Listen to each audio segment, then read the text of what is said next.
Yeah, bitch. We back. Mm. Mm.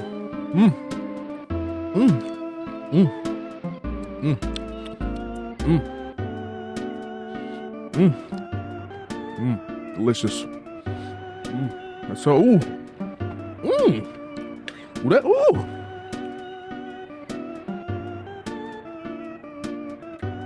Well, the ice cold water? Ooh. After a hot day of existing? Ooh.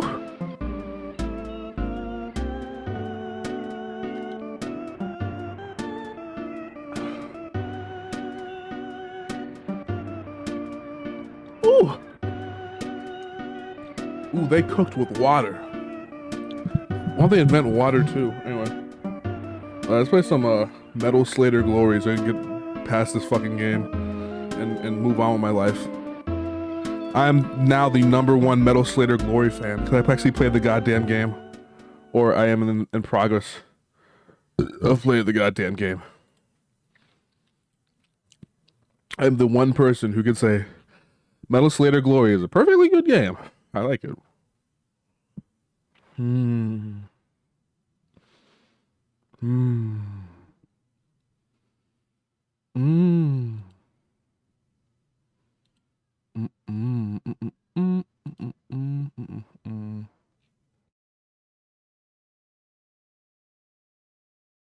Well, where's the... Oh. Okay, I thought I thought it was like not working. Anyway, it doesn't really matter because, yeah.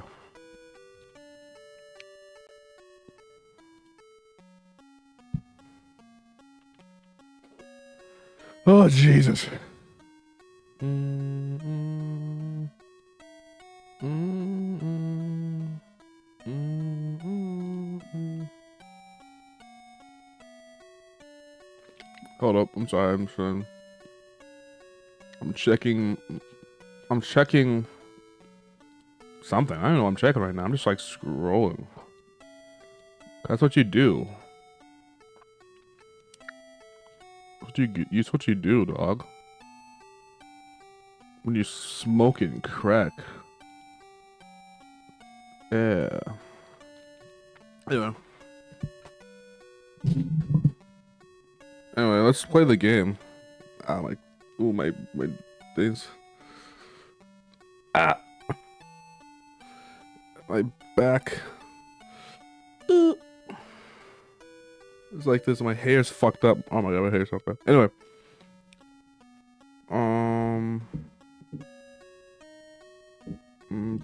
Okay. GIF. Talk about this motherfucker. About that guy. Just don't put my finger on. I wouldn't put my finger on that guy. Am I right? Anyway, he knows more than he's telling us.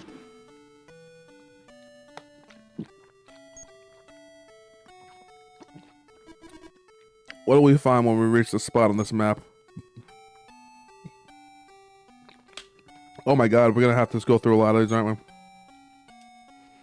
So we must be like halfway through now. You started writing this note as soon as she heard my name. I wonder why. She was kind of cute too. Oh my god, I hate this guy. I fucking hate him. Murder this man. Kill this man with hammers. With hammers and no bullets. With hammers. Hold up. Wait, let him cook. Wait.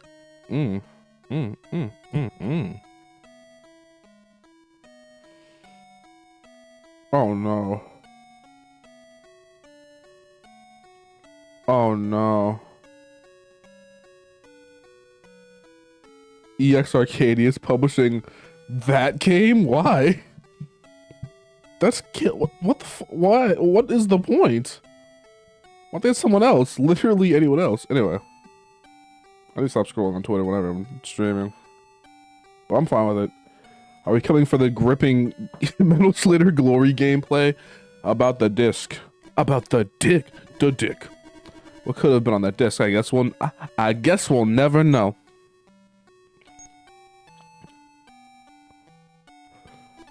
I hope Charmy's doing okay. Living with Gen can't be easy. Why are you just randomly thinking about her? This is not relevant to the plot. What's happening here? Let's keep coming with options. Are you just like thinking and thinking? All right, what about like, what dad? What dad? It's like the dad really left that message, but what was he trying to warn us about? Oh, okay, we're almost out of options, I guess. She's in the shower. I should go take a sneak peek. Sweat droop. We don't even remember. Vivace. I wonder what he's like. What the hell? Did we hit an asteroid? Let me check for hull damage. Holy shit. Everything looks okay. I should check on Lena and Azusa to make sure they're not fucking dead. Alright. You can hit her head on the fucking floor. Everything looks normal. Well, Azusa's probably gonna be priority here. She's like 5. I should check on Azusa first. I hope she's alright. She's gone. I thought I told her not to go anywhere. Azusa. Nope, not here. What's with this game? Why? Oh shit, I forgot. The giant black square of nothingness that keep on for Ableton live stream, so you can't steal my samples for some reason. Thank God I saw that, or else it'd be a very awkward stream. I can't use this for footage. My beloved footage. I love footage.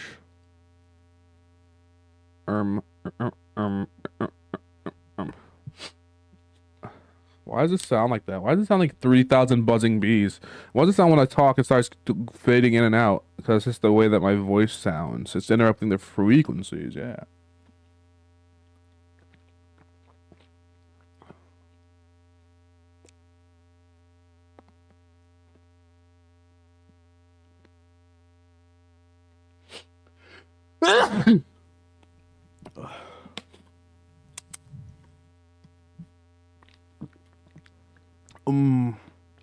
Tangerine. Is she in here? This the stars really are beautiful. Yep.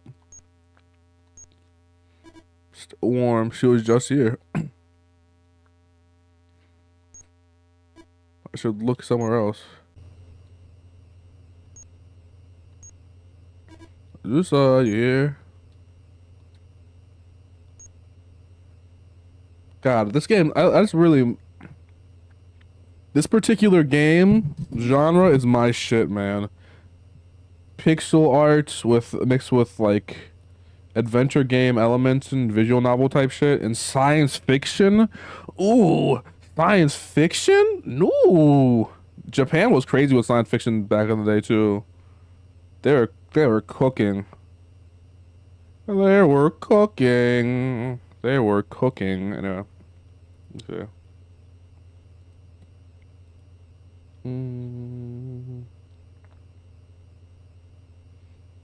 Hold up.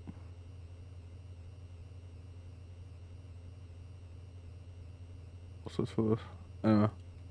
Let's go to the bedroom. Wait, I was just in the bedroom. Is that Zeus's bedroom? So not here. I thought he would have come back. Yeah, I'm not locking in. Subfloor. Is this all ours?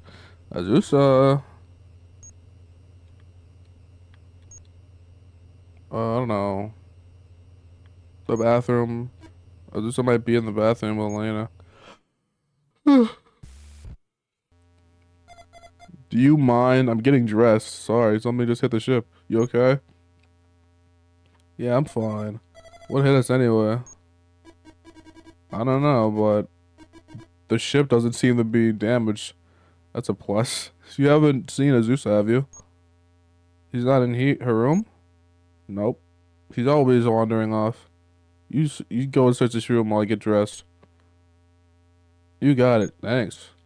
Look, Elena. What are you doing? Go find Azusa. Yeah.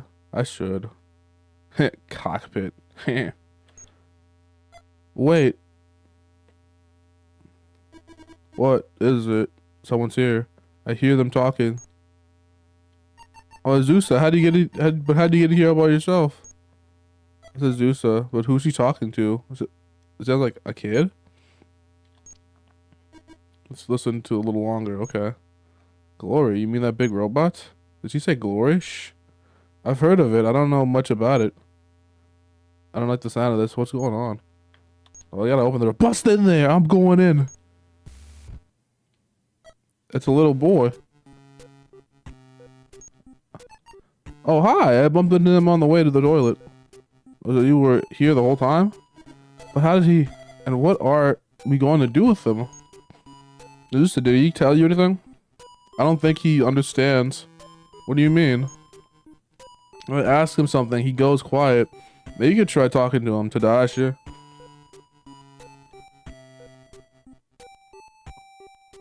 Why are the kids' eyes flashing? I gotta respect it, you know?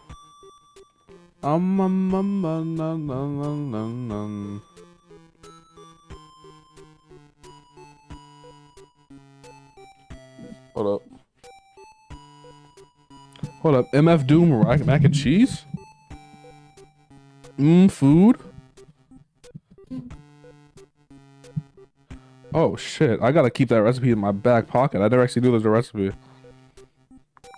Hold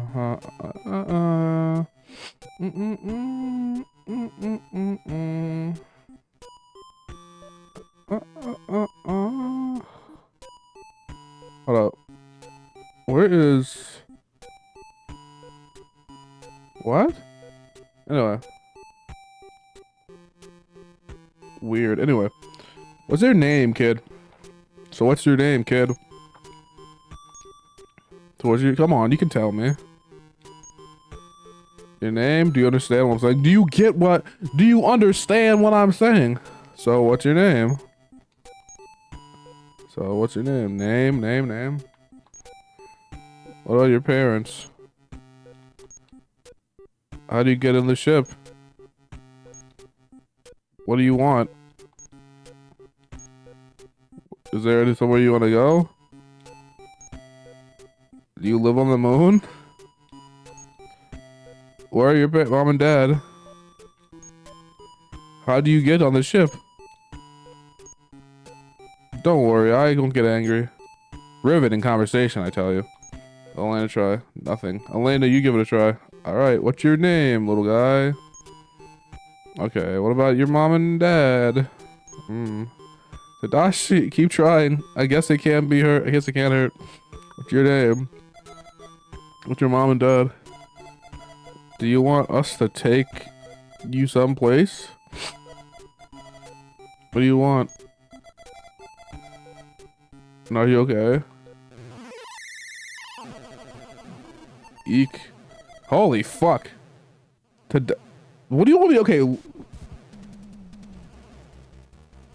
Well, okay. Well, this is a lot. This is a lot to take in, actually. Hold up. This is a lot to take in at once. Give me a break. Give me a break. All right. Well, clearly I gotta fight something. Fight with what? We don't have any weapons, stupid. Okay. Well, stay, I guess. Tadashi. Oh. Tadashi's taking. Okay. Well, okay. Let's just try the protector. Elena, get over here quick. We have to help us. Is there not a help your little sister option? Tadashi. Talk? Help Azusa. Is that the... How? We don't have any weapons. Alright, well, I guess we're just fucked, aren't we? Finally, something happens in this game. So I ran up past if I turn into a horrific demon. So true. Just take it. Wait here. I'm going after it. I'm not staying here alone. Yeah, I would stay here alone either. It's going to kill the kitchen. It's not going to eat her, is it? Oh no, it's going to use salt and pepper. What the hell? Swung Azusa. Holy shit. Tadashi! Azusa. Oh my god.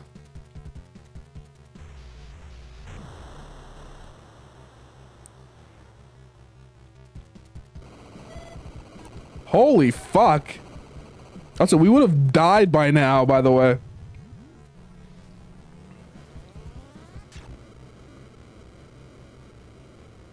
What is going on?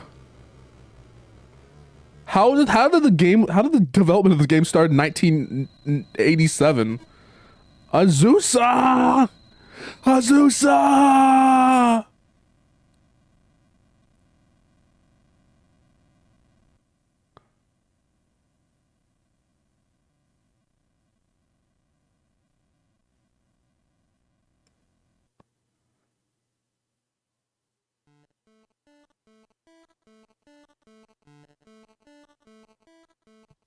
Oh, they were cooking.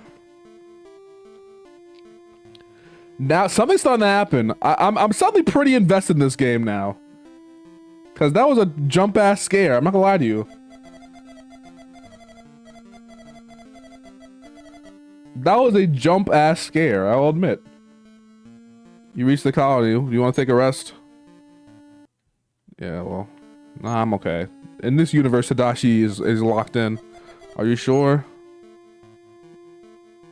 No, I just saved. Yeah, I'm good. Fine. Tadashi, Azusa's okay. I just know it. Love to your sister. She got eaten by a giant space alien that turned from a regular ass child. Don't worry about it.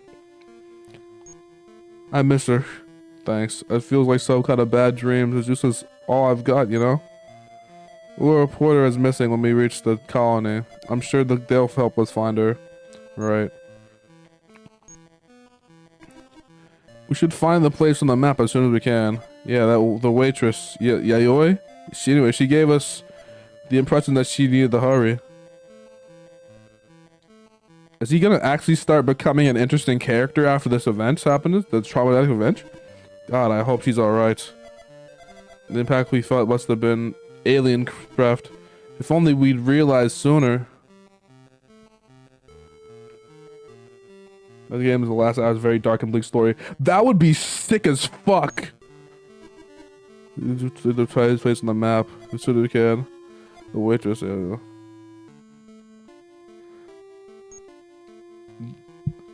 It just turned into 2001: A Space Odyssey. So I kind of want to report my sister is missing first. First, we need to report Azusa is missing. Don't you think we should find the place on the map first?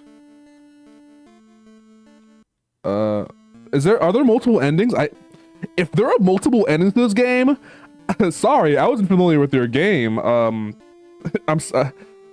would be sick as shit. Imagine that.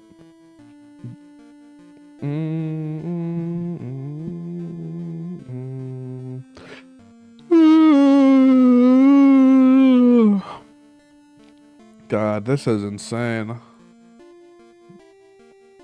Hold up. Yeah, I want to. There's this game called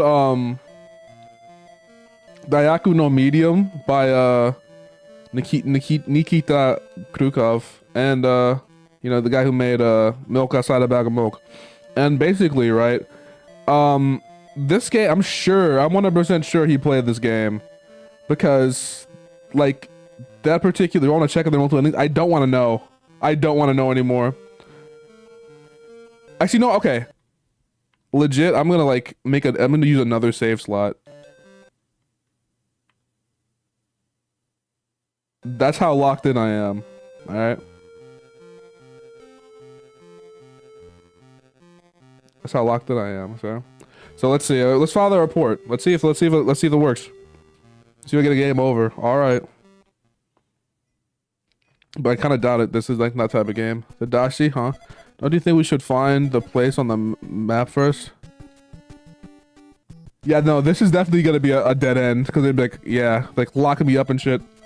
Lock me up and throw out the key. That's just more important. The fact that she mentions like twice is like, don't do this shit. We should talk to Miss Silkeen. Hey Elena, what should we tell the authorities about Zeus's disappearance? I think we should tell them the truth, no matter how crazy it sounds. Oh, now we're gonna get thrown in the crazy house, dog. Let's go. Okay. Cops again never help. Absolutely not. Is Miss Sayoko? Oh, hello again. Hi. Well,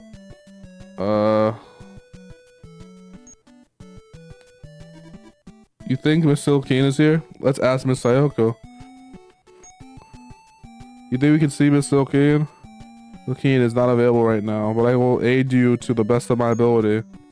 Why the long face? File report. Listen, we need their help finding my sister. Oh, what happened to her? She was taken. We're hoping to file a missing persons report. I see. Well then, please fill out this form. You'd better do it. You'd better do it. Let's see. Please enter the following information. What the fuck is happening? Name, Azusa. Himuka. This is a kid. This is actually sex female. What does he look like? What the fuck is going on? He was more like, a creature. I beg your pardon? This is experimental, but I think this is not like, I think this is a glitch partially.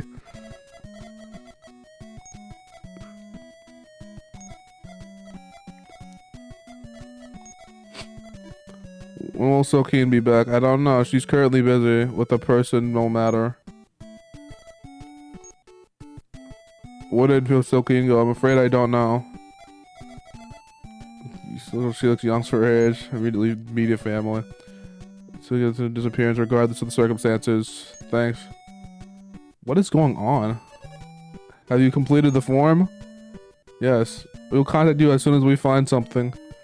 Where can we reach you? 1-800. Are you planning something anyway? It's like a modern visual novel where it has 50 things at once. This game is literally more ahead of its time than modern visual novels.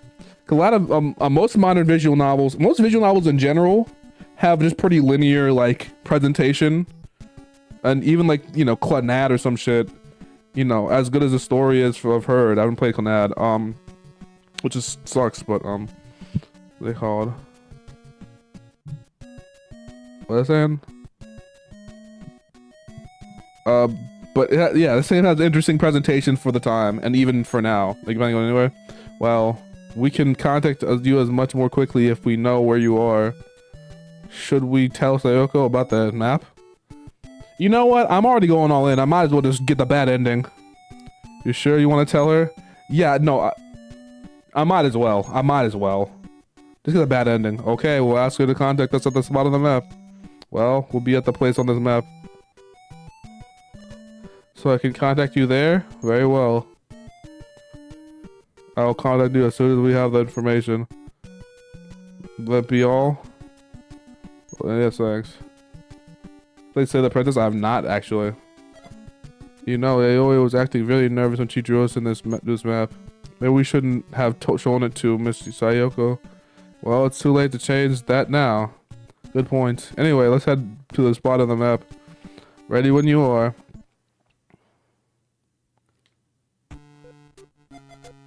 McDonald's? It's around here. Hey, look, a burger place. No! Let's follow the map. Are we in the wrong spot? There's nothing here but a burger joint. It can't be it, can it? Why is that person just waggling a stick? Or are they sweeping the ground? Man, this couldn't be Detroit. Burgers, huh? I'm Japanese. I don't eat burgers. I eat other things besides burgers. Even though Japan has always had a burger place, as not always, since the ancient times of Japan, they've had burger places. What's the cow population in Japan? I can imagine they have a couple cows, but just not as like there are cows fucking everywhere. McBerries. Burgers, huh? Burgers, eh?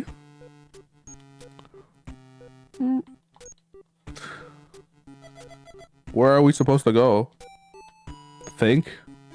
Maybe we're supposed to go in and get a burger. I doubt it. Maybe this place is Vivace part the same restaurant chain. Maybe. I was just kidding, Tadashi. Where are we supposed to go? I don't fucking know. Figure out something. Shit. Hmm.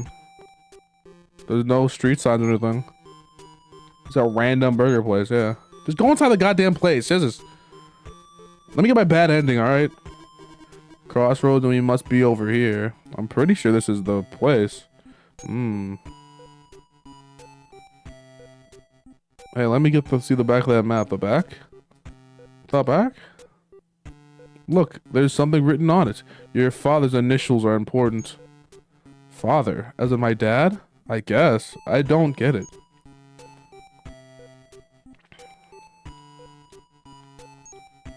Oh, I keep saying follow map. We're at the place. Dad's initials are important, but why? They're MH. Keep thinking MH. Wait, I've got it. Elena's literally carrying this entire story, by the way. Huh? What have you got? What are your dad's initials? Bad and you know you burger. MH? Wait. Wait, no, it's not MH. There's something else. Bingo. And what are the initials for that hamburger place? MB?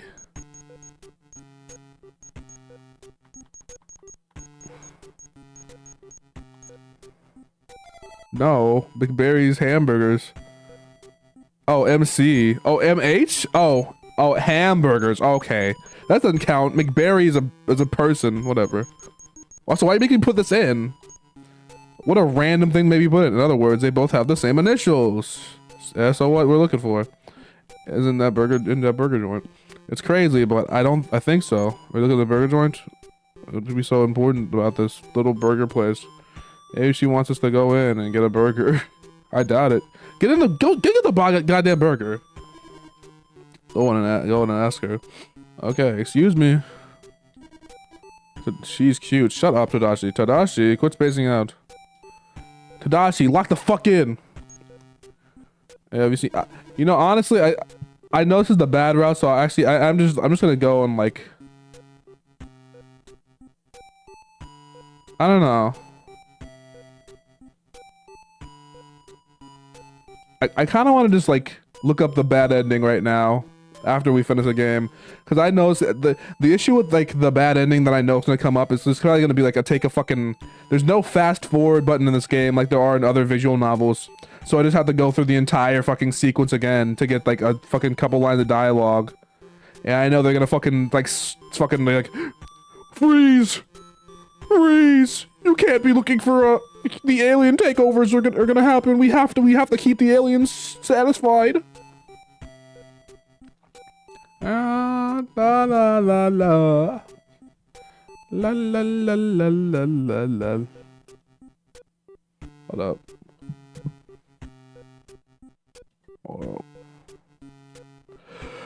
Oh, where the fuck is this thing?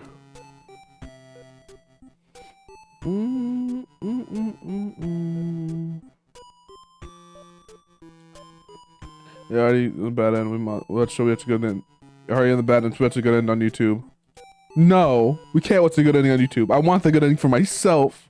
What if there's a cool sequence at the end where you like have to like do a Street Fighter input? Really, Glory? Whoa, you don't have to be so abrupt. Glory? No. Yeah, I have Vivace live around here. I'm not sure. You know someone named Yayoi Kisaragi? No. Well, that's a fucking waste. You really don't know? No, I don't. Alright, well, can I leave her alone? So we're looking for a guy named Vivace, so we're dying metal slaters. We're told to find something here. Does everyone just secretly know stuff? Can you help us? A waitress who works at Vivace restaurant on Moon said us here. You. What's your name? Tadashi Hamurai Elena Furafa. What was your father's name? Masatata. Who told you at this place? A waitress who works at Vivace. Like I said. I see. Did she give you anything? Did she give it anything? Elena? No, except for that note. Show her that.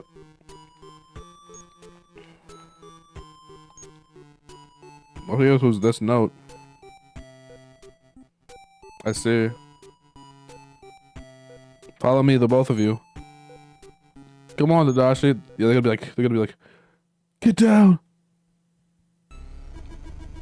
What the fuck is going on? Where are we? Impressive, isn't it? We're actually inside the colony's cut outer wall. Who would have thought all of this could be under that little burger shop? Look at all the slaters. What is this place? This is the base of operations for our organization. Organization 13? Are you with the government? No, in fact, we'd rather they didn't find out about us. Oh, a government conspiracy plot, not bad.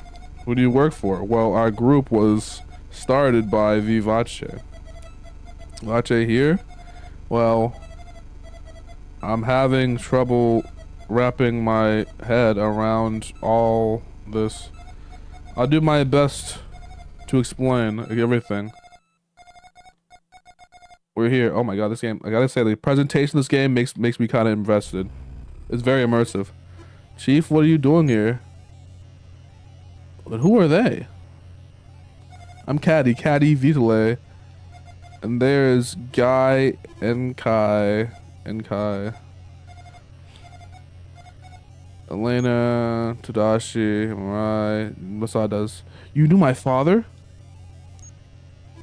Yeah, although I never actually met him. How's that? Yeah, you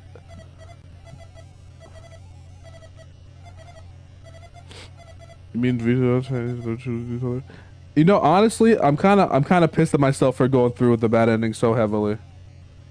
Cause they're like tell you like 5 times like, are you sure you want to do this? Are you positive? Are you completely sure? You want to do this for real? For real? For real?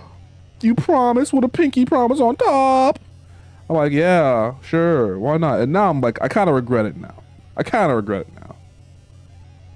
Also, this game literally is the same quality as a PC 98 visual novel, by the way. Like gameplay, like, you know, this is literally the same thing. So, yeah, who I love the NES game, yeah, to me it is too. He's here, isn't he? He's right behind me. Mr. Vivace, I mean. No, Mr. Vivace is no longer with us. Huh? You mean he's dead? They said, damn! I thought we were finally going to get to the bottom of that message. Message? We found a message in the cockpit of the metal slater. It said something about Earth being in danger, that we should find the creator. Metal slater? You don't mean Glory, do you? Chief! Are you aware that your father piloted the Glory? Yeah, we just found that out. Where's Glory now? On our ship at the spaceport. You were able to make it move? Yeah. That's amazing. Hold on, slow down a little bit, will you? Will you explain what's going on, one thing at a time? Good idea. Alright, well, we have to go with yeah, let's go with like this save slot from now on. Message. So Dad was the one who left that message we found? It seems like the most plausible explanation, yes. What was the purpose of that message? Firstly, I assume it was meant to guide you here. Firstly. Secondly, it's a warning. Warning? So Earth really is in danger? Yes, I'm afraid it is. Is it true that Glory is one of a kind? Sort of. It's more like Glory was custom made for Masat. It's kind of weird that they make Earth in danger, but the fact that they go to all these other space, like, you know, why wouldn't you make the like spaceport that you like, the space places that you like travel to, you know? I'm kind of more invested in like the little daughter, the little child in danger right now. Like, you know, Earth itself is cool, but like in terms of personal attachment, you know, you know,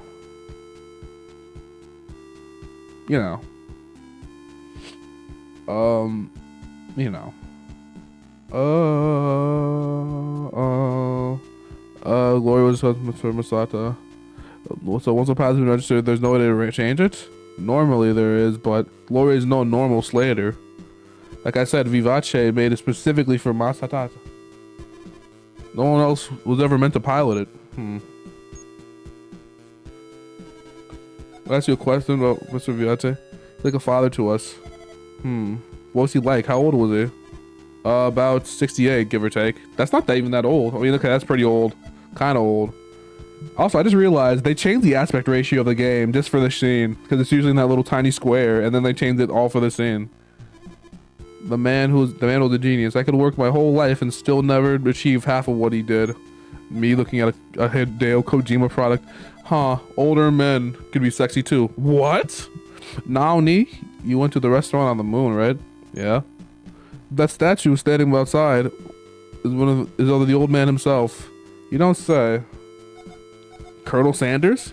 He and your father were very close, so I'm told. Hey, my dad and Vivace. We've been trying to find out about the war since 8 years ago. They keep hitting dead ends. Nobody will give us anything about the most basic facts. They say there aren't any records. Is that normal? No, it's not. Even the most minor incidents have been extensive records. Then why? Because it's all a lie. The cause of the war, the rebellion, everything. So what exactly happened 8 years ago? It wasn't a war against the rebels, but against something of extraterrestrial origin. Extraterrestrial? As in aliens?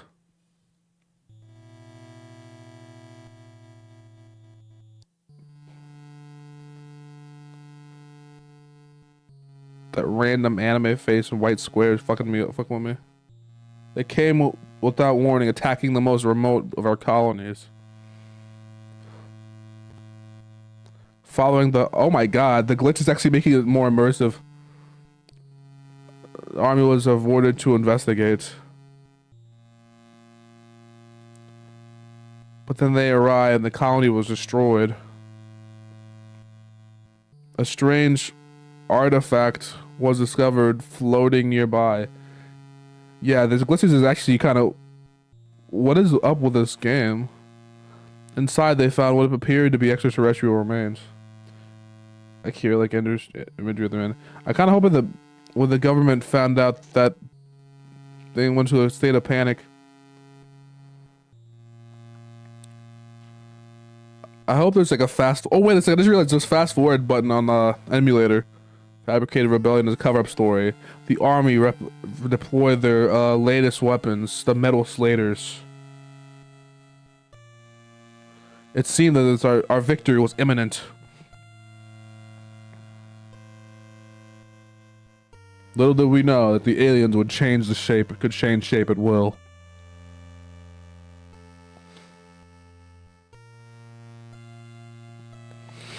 While we sought out victory on the battlefield. The Metal Slater glory. They quietly infiltrated our ranks and secretly and eventually our government. This sounds like a conspiracy theory, honestly, but you know what? At this point, I'm invested. They steadily grew in strength and number. The lizard people. They began to eliminate those who knew the truth.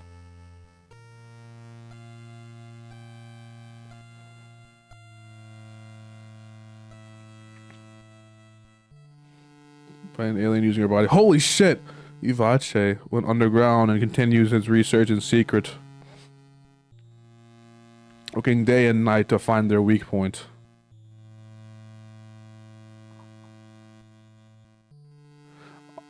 Also, this is not the entire screen. But even he couldn't hide from them forever.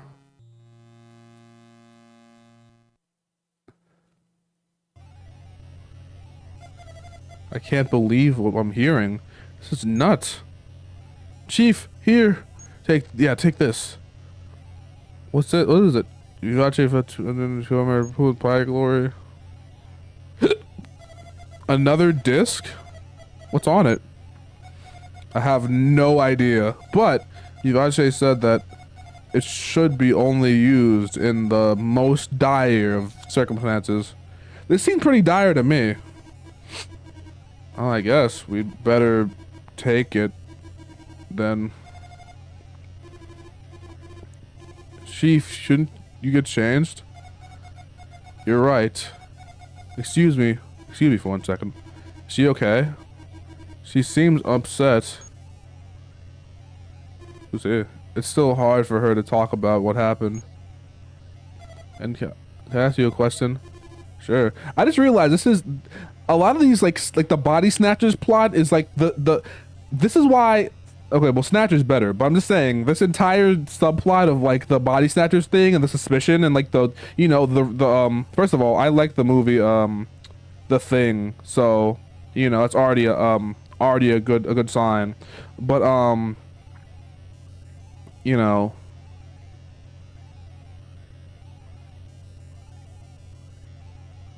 I just realized I forget what I was gonna say. Yeah, but Snatcher has the same plot as this, basically. So it must have been a common thing back in the day. These aliens can make themselves look like us, right? But can they speak like us too? They have their own methods of communication, of course. But it wasn't difficult for them to assimilate our languages too. Frightening, really. Are they that advanced? Their brains are certainly far more developed than ours. Take a look at this. Yeah, this is just Snatcher. Watch the monitor. Tadashi, look. This is the only other image we have from the conflict. It's kind of hard to make out. But this thing appeared at the climax of the fighting. We think it might be connected to the somehow. This is all too much. Sorry, but you slow down and explain some of this stuff before my head explodes. Sure, ask away. The creatures. What exactly are these aliens? All we know for sure is that they can change shape at will. You assume their anatomy is similar to ours, but that's pure speculation at this point. I see. Yeah, oh man, I need to rewatch The Thing. I watched it in the theater one time, and man, that was such a cool experience. Like, you're just sitting there like the way that, The Thing, what's it called? What's it called? So, the Thing, right, is so, like, cool because the blue, the fucking massive amount of snow, the setting was super cool, man. It was insane. It was so cool. I don't know why, like, wait, hold up some. Hey, I'm on hey, I'm on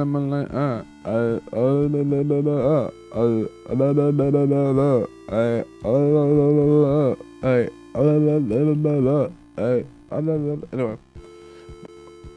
But yeah, it's gonna be so cool whenever we get to the end of this game and I have to go and restart the entire game because I purposely chose the bad ending. Was there a way to choose through the disguise? Not that we know of, although there may be a way to shock them into revealing their true identity. Shock them? You mean like something that really upsets them? Yes, but seeing as we know the next to nothing about them, finding out which that would be won't be easy.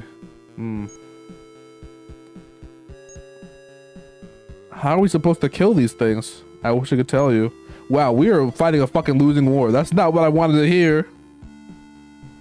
Now we are cooked. Oh, Chief, don't mind me. Oh, now we're cooked, dog. Please continue. What object? What was that huge object in the picture? Your guess is as good as ours. You're not going to fight them, are you? We don't have a choice. They kidnapped Tadashi's sister. What? One of those things took her. Damn.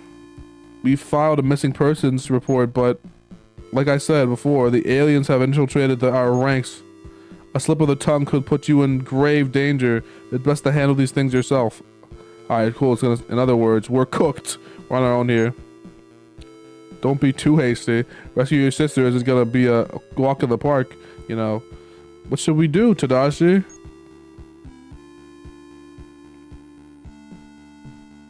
Alright, I think I get another save state, I guess. It's on Azusa. We're wasting time. He's gonna save Azusa. You're right.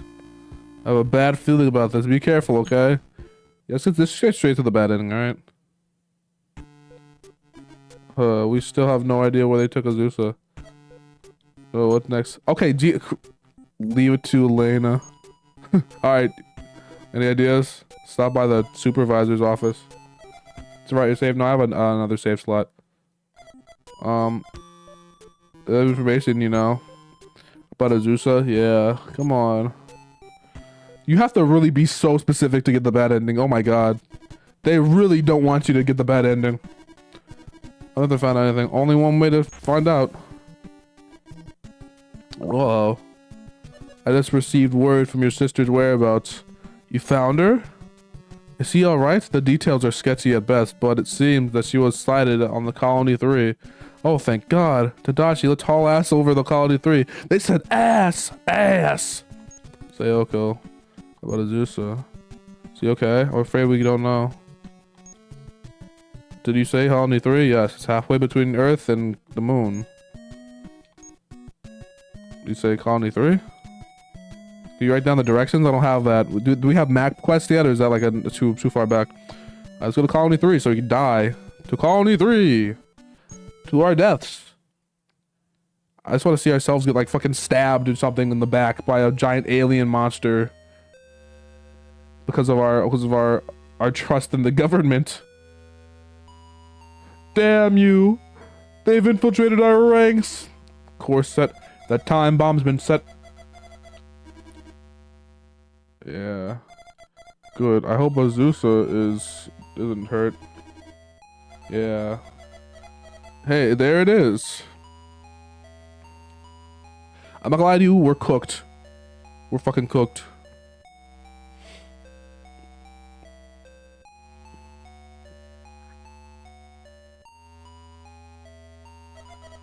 This is Colony 3, right? I mean, it has to be. It looks like a jumble of pixels to me, really. I don't like the look of this place. Yeah.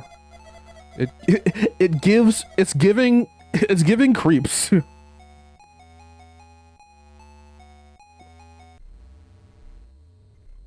Holy shit. What the hell happened to this place? You really think Zeus is here? Yeah, I do. Well, you see how a difference in color makes a place like this look fucking terrifying? Dude, holy shit. I have to play this game in the light or else I'm gonna be terrified. I'm scared. I'll try to find a way inside. Whoa, it's pitch black in here. No kidding. Hey, we look for the light switch. Okay, I think I found it. Hold on. Oh shit. What? Did I see behind you? Holy shit. What the hell? Oh no, we're cooked. We're cooked. Tadashi is blocking the exit. Calm down. Crap, what should I do? We don't really have...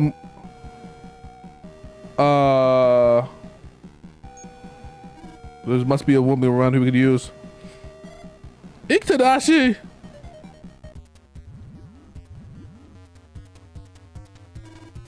Ah! Ah! Tadashi is dead. Continue?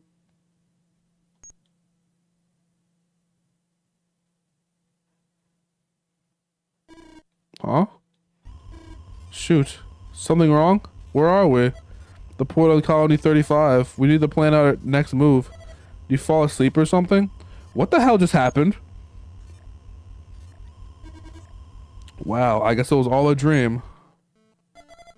Hey, maybe you should take a rest.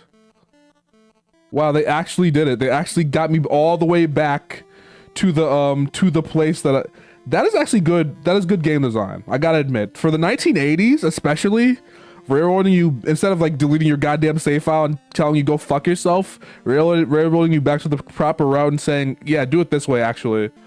It's pretty interesting. A checkpoint or a time loop. I don't really know. It just, I guess it just resets you back to the, you know, to like where you were before. So I guess this is a checkpoint. So you went back to a checkpoint, I guess. But I guess I don't know, I'll use a Different slot again. Okay. Are you sure? Yeah, I'm chill. Fine. Tadashi Azusa is okay, I just know it.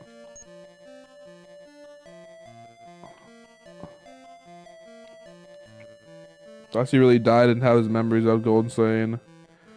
If this game had that amount of depth, and if there's an ending where, cause that's also, by the way, that bad ending was super fucking spooky. I appreciate the tonal shift. That's how you do horror. You can't just do horror by having a game be only scary. You do horror by having a game shift tones. You'd be like, holy shit, what the hell's going on? That's how horror really is. You're like terrified of just like especially that red and black lights of just like the, and I think they reused the sprite too of like the old colony, but like they just changed the thing. They have like the flashing red lights. That's fucking insane. But I really do wonder, what if I went to do that same thing and I just said borrow weapons instead? That would have been interesting. I don't know.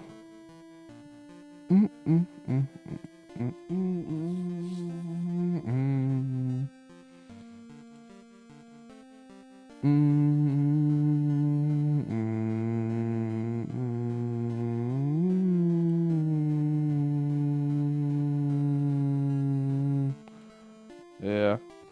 Anyway, let's just actually go through the game. Azusa, thanks. I feel like some bad dreams. This is all I got.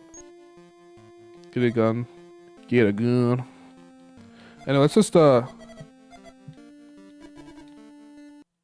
hey, what's the hotkey for speed up? Hold up. This is the one time I actually need RetroArch to speed up, so let me look it up.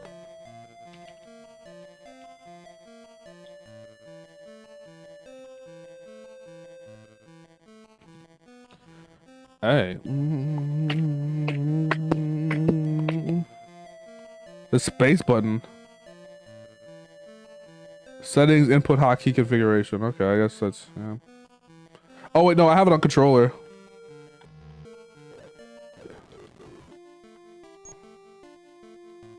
Yeah, I love how you can just go to Silkeen's office and fuck yourself over.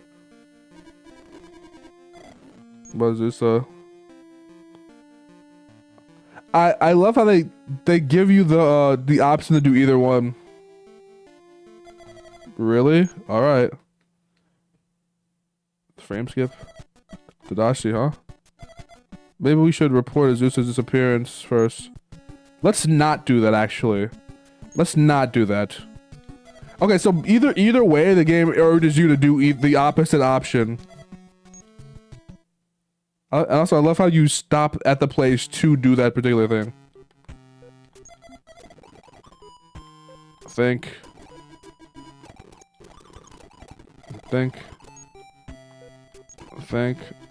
Do I want to get a burger? I go through that entire thing again.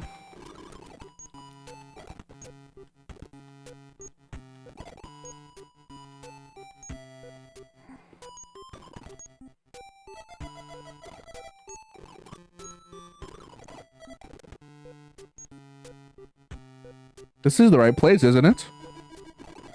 This is the right place, isn't it?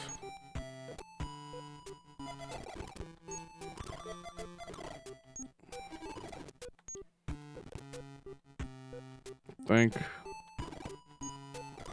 MH. Again, I think the burger bit's so stupid is actually funny. Why is the burger bit specifically stupid?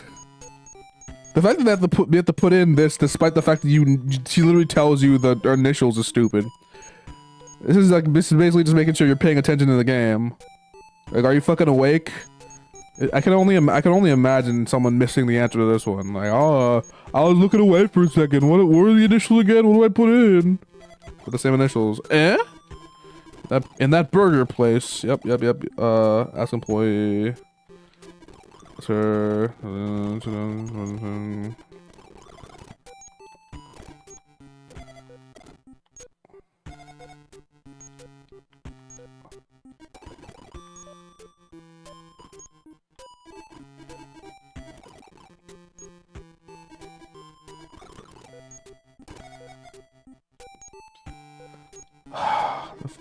The only reason I'm even doing this is because I really like the tone of this game. And also, that bad ending was only a little bit satisfying. It wasn't as satisfying I thought it would. I thought it'd be like a whole ass game over. Some like credit sequence shit. Some like cave story. No, no, no, no, no, no, no, no, no, no, no, no, no, no. Oh no. That was only like a scene, you know? And also the fact that it railroads you back is kind of funny, because I thought it would never do anything like that. What's your name, Tadashi? Yeah, the map. Yeah, I know. Blah, blah, blah, blah, blah, blah. Yapping. You're fucking yapping, dog. Look at all this yapping. Oh, this is a visual novel?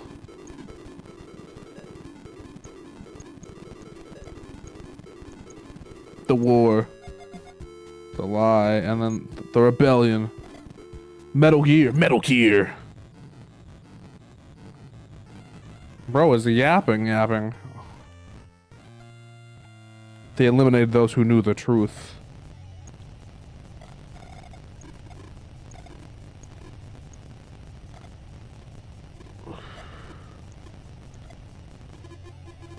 Okay, alright. Okay. Let's reform. Shock 'em. Okay, yeah. Object. Okay. All of those things took her. We're going to file a missing person report as soon as we're done with here. Right, Tadashi? Not really, no. We're not doing that, actually. Because, no, we're not doing that, actually, no. Like I said before, the aliens have infiltrated. The aliens have infiltrated the ranks.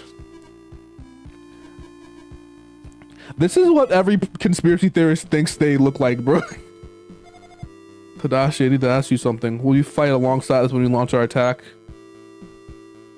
Yeah, why not? I have nothing else to do Saturday. Thank you. I'm not sure it'd be any of help. I think you underestimate yourself. We need to go find Azusa. Yeah, right. Sigh, we have no idea where they took Azusa. How did they get out of there without attracting any attention? Oh, I guess there's probably like a little like elevator underneath there. Tell the authorities about Azusa. Do we though? Hey, that lady over there. He got a fat ass. No, I'm joking. Well, I mean, she does, but I'm not saying that is misogynistic. Be better. What's it called? What's it called? Be better. Be greater than your past self. And go fuck yourself. Whoa, whoa, whoa, whoa, whoa, whoa.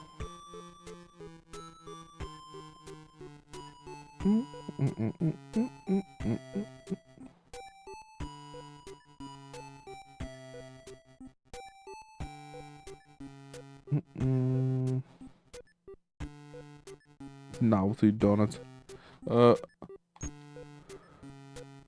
I'm sure it's her. I don't wanna. Let's just leave. I don't wanna look at her. Well, okay, let's call her. Why not? Sayoko, it's you. We're just coming to see you. We need your help. The Tadashi's sister has been kidnapped. Just as I thought. We just received word of a young girl spotted in Colony 3. Her description matches that of the girl I saw with you earlier. She okay? I'm afraid we don't have any information on her condition. So at least we know where she is. I'm not going to Colony 3. Go fuck yourself. She okay? I'm afraid we don't know. Okay, Colony 3. Yes, it's halfway between Earth and... Yeah, I know. Can I not go to Colony 3, actually? Told you all I know. It should be easy to locate. There's very little else in that sector. Now, if you'll excuse me, I must be on my way. He's gone. Thank God Azusa's okay. Yeah. Come on, let's haul ass to Colony 3. Let's not do that, actually. Let's not do that. In fact, yeah, let's save a slot so we know exactly why not to do that. Actually, I have to save a different slot. We go to slot 4 because I don't know why, like specifically to not do that in this particular case. Tell Kathy we're heading off. Heh. More like go hit on Kathy. You perv. No, you got it all wrong. I just want to play it safe, that's all. I see your point. Let's go ask her about Colony 3. Colony?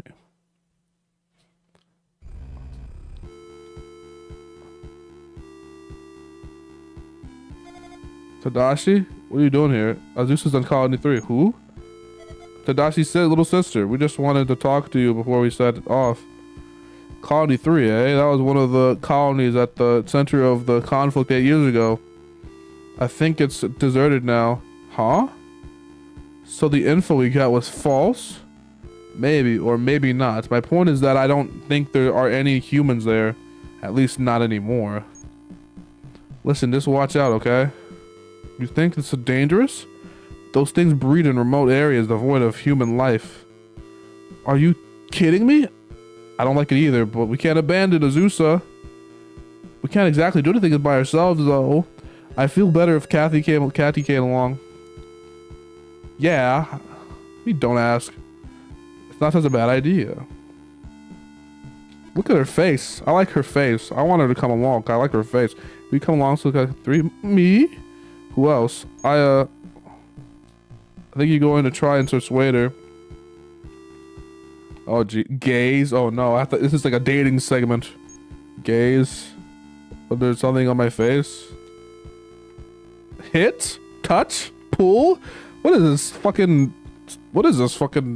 Oh my god. Request? Plead? Flatter? Threaten? Reason? This is a request. Can we be normal? Please? Please, please, please. I have a lot of things to do here.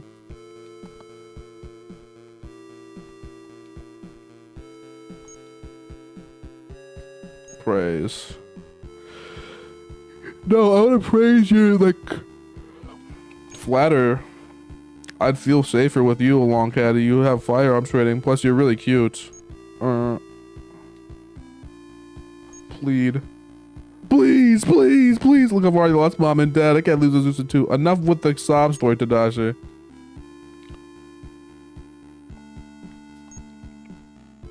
How about this? You come with us to Colony 3 and I'll agree to help you fight these things whenever the time comes. Okay, but what if I told you I don't need your help? Okay, well then fuck off then, I guess. Is there like a secret button I could just like... Your body, you got a great body, Caddy. Oh my. Dude, I'm trying to get her to come to war with me, not fucking try to get her to come in bed with me. I don't know. Pull? Can I pull her along? What do you... Can I reason some more? I'm a good reasoner. Dashi, you can stop now. You won me over. Seriously? That's great. Please wait a moment. And Kai? Yes, Chief? Oh, hey, Tadashi. Tadashi's sister was seen on Colony 3. I can't let these two go there alone, so I'm going with them. You sure you'll be okay? You better take some firepower along. Agreed. Bring me my SIG-216 and the M93R and the Walter PPK. Alright. Just a second.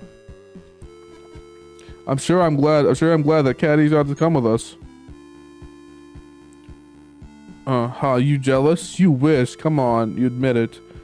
Get over yourself, Tadashi. Here you go, Chief. They're so friends that should go fuck whore. Okay, this one's yours, Sashi. Elena, get out the Walter. Take it. Okay, thanks, Kathy. Caddy. Your guns are protected. Only use them as a last resort. Unless you're American, just swing around wildly and just shove them into people's faces. Understood. Well then, let's move out. Enkai, keep an eye on things while we're gone. Roger that. Copy that. Be careful out there. Thanks, Enkai. Copy that. It seemed that we actually have hope this time because we're not going in there with literally fucking nothing. Bro said try and search for a weapon while he's getting stabbed with a giant alien fucking thing on him. It's crazy. Of course, that the ship is currently on autopilot. Good. How about taking a nap on the way?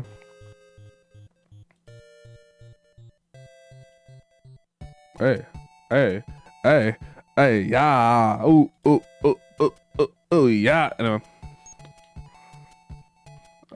Let's save for the fucking umpteenth time. I'm good. You hang on Caddy's every word, but you never take my advice. No, I'm good. I appreciate the fact that they really want you to save sometimes. I give up. Do what you want. Call of Duty 3 has been deserted for years. What is Azusa doing there? I don't know, but we have to find her. Worrying won't get us anywhere, Caddy. Azusa needs our help. You're right. I'm sorry. You don't need to apologize, Caddy. Elena does. Bite my shiny metal ass. Sorry, Caddy. Sorry. Don't worry. It's Call of Duty 3. Someone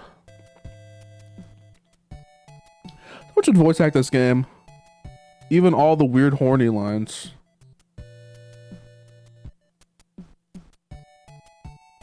I like the little like drums that NES games used to have.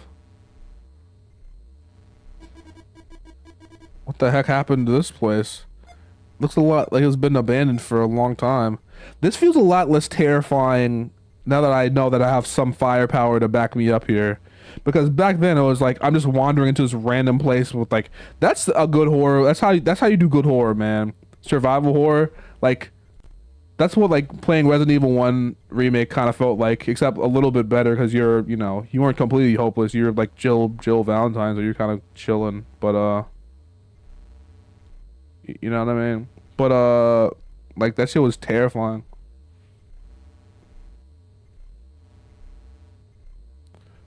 Uh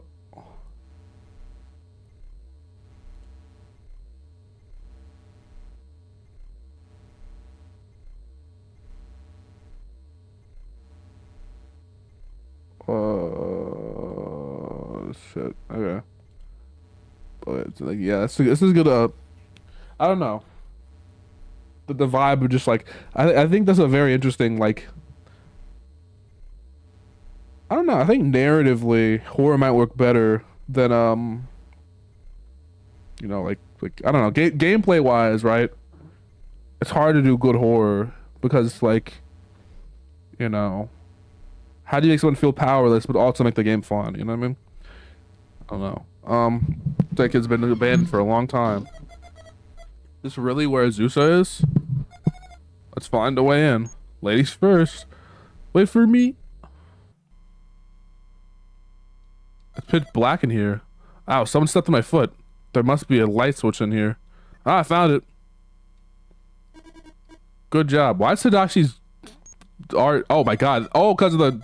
That's cool. Because the NES needs like palette changes to like function to make the sprites work, right? So they only could display 8 colors or whatever at a certain time. So by the virtue of doing that, the entire like palette of the game changes. So just as a side effect of the game having a technical limitation, the game looks really fucking cool. That is amazing. Why is it red? Why are you blue? Looks like it's running off a reserve generator. Gives me the creeps. Would you rather be in the dark? Let's go. All right, hold up. 1, 2, 3. Huh? What the? It won't open. Now what are we supposed to do? Shoot it. Kick it. Kick it. I guess we try kicking it down. I guess not. Looks like it needs a key card to work. Yeah, I think you're right. Stuck here. We try the moon phase key card. Oh, that's so cool. Error. Oh, now we're cooked. I love the little animation of going up and down. Like, try it again, try it again, try it again. No good, huh? What? Like, that's gonna work, you moron. Knock, knock. God, this had to be... This is like the... This is quality of the Genesis, dude. Discuss? What is this, a fucking assignment? They're looking at you like, bro, what are you thinking? What do you think we should do? Alright, well... There must be something we can do. I'm drawing a total blank. I'm like, I don't know. Caddy, you have an idea? Any ideas? I think it'll be difficult to open without a key card. You're correct. It probably will be. It must be something we can do. The only entrance, plus we can't just break it the lock. If we do, we'll never get the door open. I guess we gotta get a key card. What'd I say? Maybe I'll try one more time.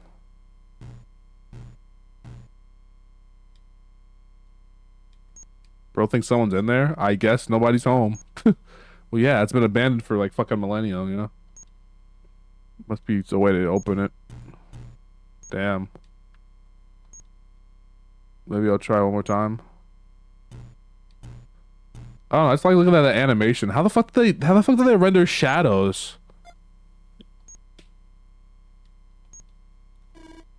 Let me open this goddamn door. What? What the fuck? What the hell? I wish this game could say fuck, because I would have I'd have it'd be the funniest shit where he said to Dash, he's like, the fuck? Oh? Jiff? To what do I owe this pleasure? We were told that my little sister was here. So you're here, you're a guardian, eh? So Zeus here or not? Oh yeah, she's safe and sound up on the 3rd floor. Shall I take you to her? In fact, let's just go on like number 4. Let's accept this one. Wow. Very well. This way, please. Hang on, is this a work coming? Huh? God, this game just has this keeps surprising me. Inside. She's in there? Huh? This gets locked in. We're dead now. There's nobody in here. Ha ha ha. Mwah ha ha ha ha. Did you really think I'd take you to that little brat? As the only one capable of this piloting glory, we can't risk keeping you alive. Goodbye, Mr. Emo Guy.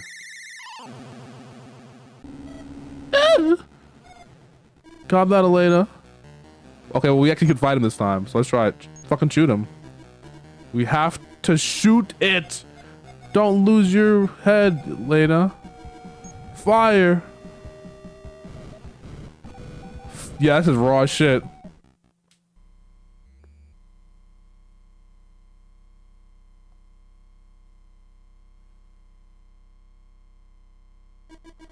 Whew. That was close. Where did it go? It escaped.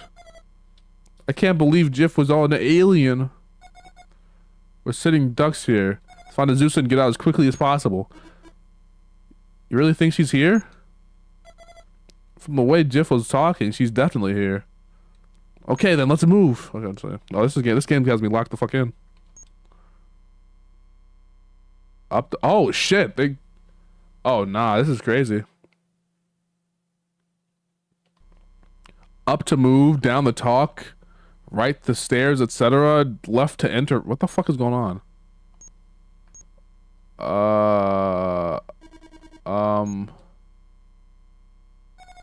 Something the matter? I don't talk. I want to ask you a question. I hope this is alright. We have to find her and fast. I can't believe Jiff was one of them. I had my suspicions after all. He kind of came out of nowhere. Oh, really? Then why did you freak out whenever he transformed?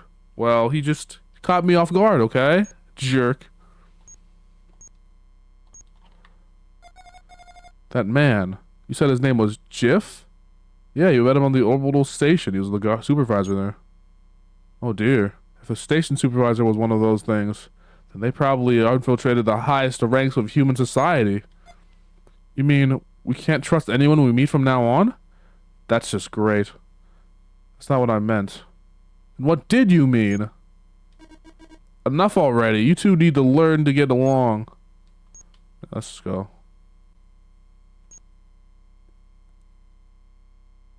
Move. Talk. There's. You have to find the Zusa.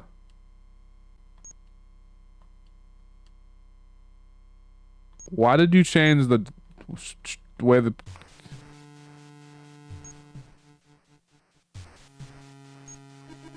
Let's look in here. It's locked. Why don't we try a different room? Also, it's kind of weird that the dog. I can only imagine how immersive this shit was for a young Japanese child. The single. I'm talking about the single, literal, only person as a Japanese child who bought this game. Everyone else was like a big ass motherfucker. Hey, I wanna level. Hey, I wanna level. Hey, hold up on level. Anyway, looks like we can get to another floor from here. Let's go up. We're already at the top floor. Oh, why did you ask? Why did you give me the option then, you jackass? Let's duck downstairs.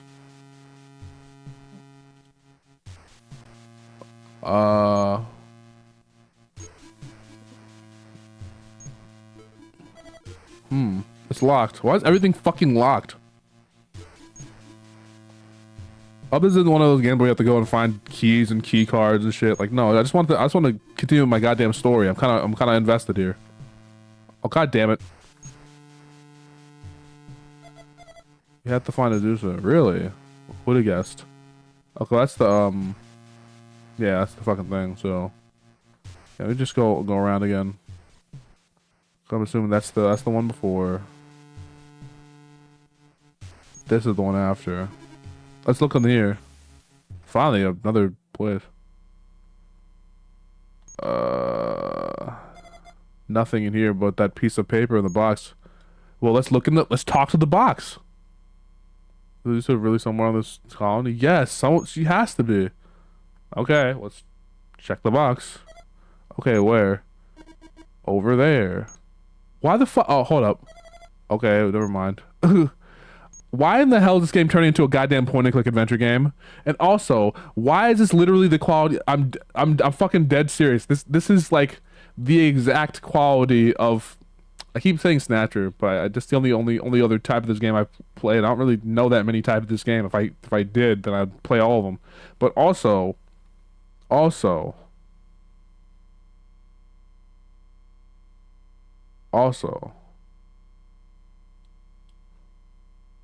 is cool as shit. This is the coolest game ever fucking made. In a way. The fact that it actually tells it okay stories is pretty interesting. Here? Yeah. Here goes. It's just an empty box. Well then why the fuck is it in here? Oh, I guess it's a boxes exist, yeah. Here? Huh? This is McBerry's coupon for a free order of small fries. Sweet! Hey Caddy, check this out. Looks like it's expired. Why was everything I touched die? Oh. Here?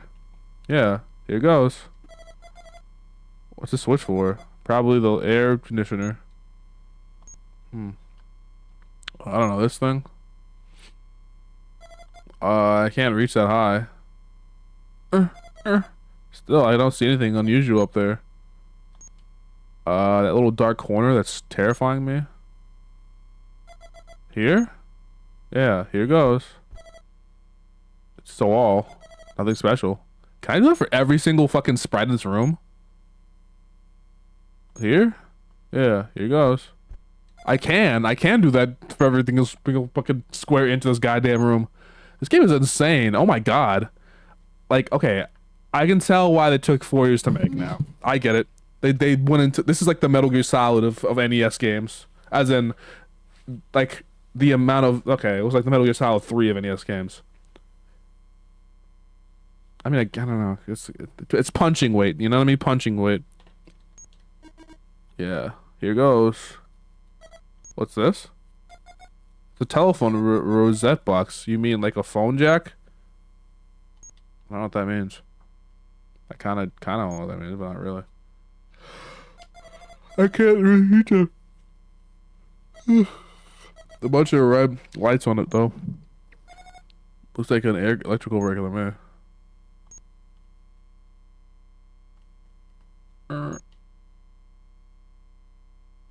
I can't reach that high. Still can't see anything at all. This floor? What about the floor? Here? Yeah, here goes. Yeah, that's the floor, Tadashi. Okay, I guess there's nothing in here. I mean, I don't know. What if what if it's just a red herring? There's like literally nothing in the room. Here? But that giant grate, I don't know. Here?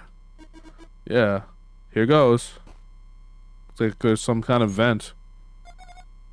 That was originally part of the colony's air conditioning system. The floor's made of floor. Yeah, basically. Well, I don't know why they're making me point out shit. Like, what do you want me to point out? This little set of like, 1, 2, 3, like 8 pixels. Like, what do you want me to like? What is this? Here? Yeah. It's a electrical outlet. You think it's still alive? Yeah, I need to plug in my phone actually. Give me a second. Here? Yeah, here goes. Sounds solid. Is there gonna be a part where it's like a hollow wall? I have to check for like a random hollow wall because if they do that shit, I'm gonna be pissed. Here? Nope, just an ordinary wall. It's a wall. What do they want me to do? What do they want me to do from this? That's the ceiling. I can't reach that high. Still, I don't see anything unusual up there. It's a ceiling. Nothing here but that piece of paper in the box. Yeah, it seems pretty ordinary to me. So I guess let's try somewhere else. Yeah, I don't know why they even bothered having.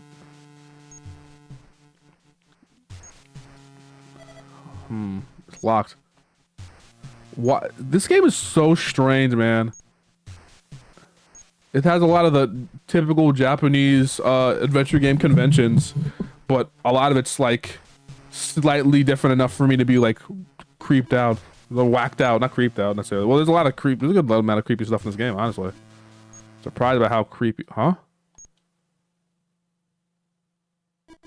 What? I think there's something over there. Huh? Don't worry. What the fuck you mean, don't worry? This entire situation is a worry. Where? Over there, on the floor. The fuck is that? A musical note with a spine? It's Azusa's hair clip? That thing that she's always wears on her hair. Yeah. She must be somewhere here. The Sopranos tunnel? I wish I watched The Sopranos so I know what the fuck you're talking about. The Sopranos tunnel, as if there's like, you know, there's only one. It's locked. Man, the bad ending of this game is insane. Well, not really a bad ending, but yeah, the oh my god, okay, there's nothing in here but those lockers. I don't really see them because of the monochrome palette, so, you know. Okay, where? You have to go over there. The point with your fucking finger. Your finger literally is. This is the most literal interpretation of the game, the point and click genre. I literally have no other words. This is the only game I have where you actually point and click. Like, you literally point and click your mouse. Or, I guess you click the button. Like, it's just a finger. Well, okay, like, it's a finger in universe and it's a finger out of universe. Like, it's both a finger visually and a finger in universe. Just some guy pointing at a thing. It's so funny. Here goes. Outlet. Why are you... Wait, where are the lockers you're talking about? Is it right there? Or... Here? Yeah. No, nothing here. Okay. Are those the lockers or no? So... Here goes. Yep. Just a wall. Indeed. With that. Here? Okay. What that? Here? Yeah. Didn't wear. Where are the lockers you're talking about? Where are those lockers? Here? Yeah. It's a wall. Yep, I know it's a wall. Where is So the vent. Pitch black. Oh, huh? What's wrong? I thought I heard something, but maybe it was just my imagination. Oh shit. We're actually getting somewhere here. Here? I could have sworn I heard something, but... What are we waiting for? Let's look. There's nothing in here but those blockers. I don't see the goddamn lockers you're talking about. Please leave me alone. Here? I could have sworn I heard something. Okay, so I guess we have to go somewhere else then. What was it? Azusa voice you heard? I'm not sure. I could have just been hearing things. I guess we gotta go, yes. We're probably getting pretty close though.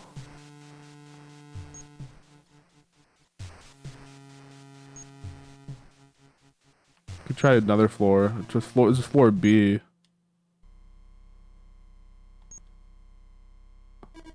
I don't think Azusa's here. Outside? Check outside.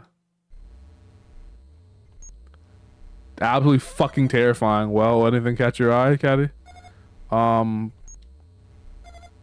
nothing. We should go back.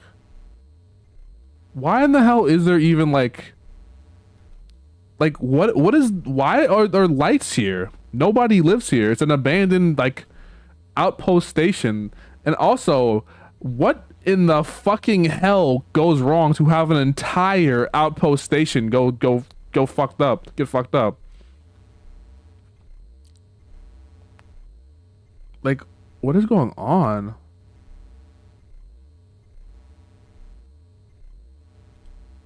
What is, yeah, what? I just realized that this entire thing is just kind of weird. The vibes are strange. The vibes are interesting. They're not rancid. They're quite interesting. They got your eye, yeah.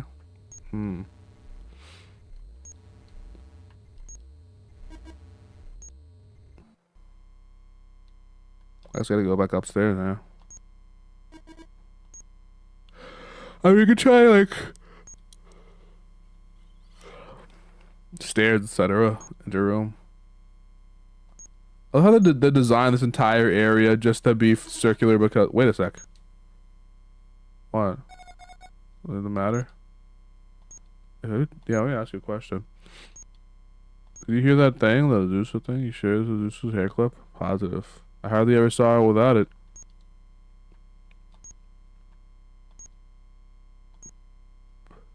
What was he said before transforming? Your ability to pilot the glory makes you a serious threat, or something. They're terrified of the glory, and you're the only person who can pilot it.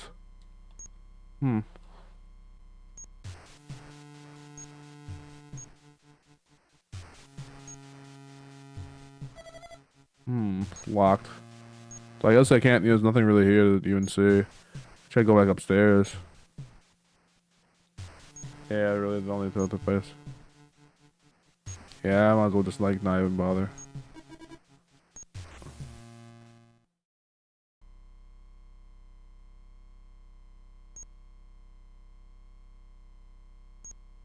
I don't see those goddamn lockers. Where? Let's check the goddamn floor again, alright?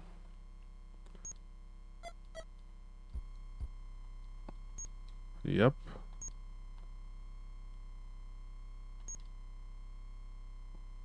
Here, yep. Holy shit, I found a list. 3 colony 3 chief advisors. Wow, there's a ton of names. Well, what the heck? Chief supervisor? Jiff claims?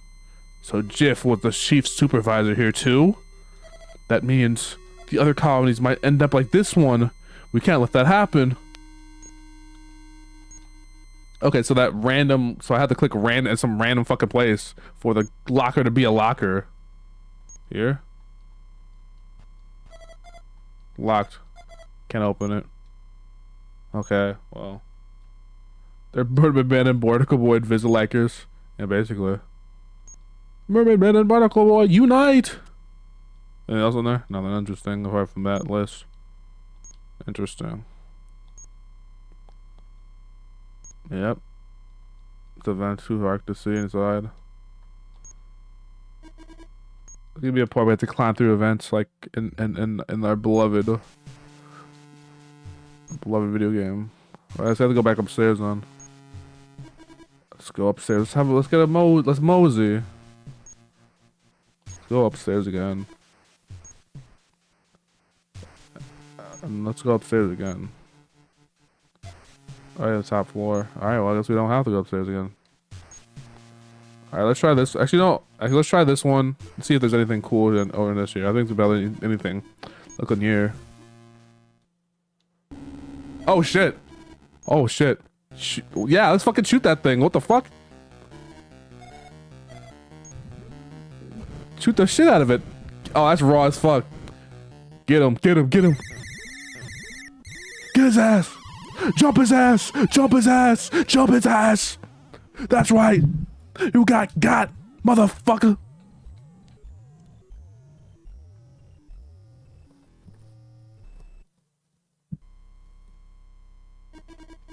That was close. You two okay? I'm fine. Are you alright, Elena? Oh, I'm fine. Just fine. I was not freaked out at all. I'll bet you this place is crawling with those things. We have to find the Zusa and fast.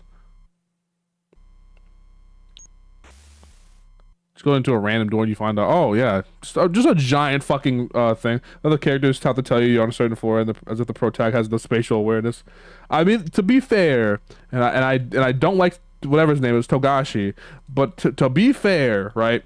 It is dark as shit in here. So, and also there's like three absolutely fucking identical floors. So I'll give him the benefit of the doubt for this particular thing. Only this. Only that. Only then. Only there. At this point. Only. Yeah. Anyway. It's empty. Looks like it was some kind of warehouse. Are there more lockers or something? She must be in another room. Yeah, this entire fucking thing terrified me, dude. That fucking jump scare was over there. Is there anything on there, by the way?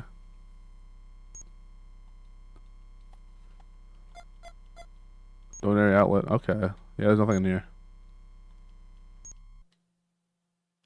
But now I'm expecting it. You know what I mean? Like now I'm expecting it. So now you can't get me. You know? I'm expecting it now. You know? I'm expecting it now. You know? Also, can we talk about how that was fucking terrifying? Is it? What do you think Jeff was doing all the way out here? It's only a theory, only a game theory, but I think he kidnapped Zeus and used her as bait to lure you here. Jeez, you're way overthinking it. Maybe so. So it's just her game theory, though. Give her a break. If the Zeus's hair clip is here, she must be too. I sure hope so. Let's try. Now I'm expecting it. It can just appear at any time, right? It's right here. Like here, there's one right here. It's locked. Or here. Right here. Locked. Now they're only gonna do it once, aren't they? That's the dick move of all time. They only do it once.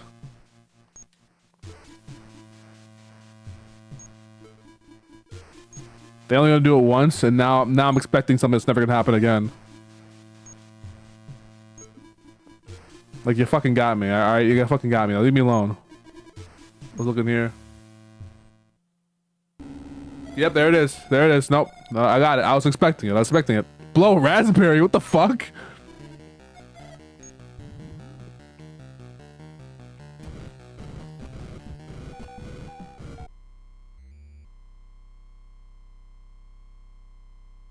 Oh, we're gonna play fucking hide and seek now. God damn.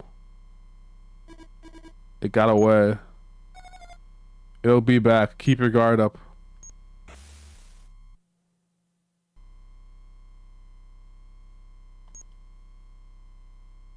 That piece of paper on the desk. It's probably not important. Was that a separate piece of paper, or is that the similar piece of paper over there? Here? Yeah, it's a McBerry's coupon. Oh yeah, even without the coupon, I'd be happy to give you anything you'd like for free of charge. That better be all you give them. Yep. Yep.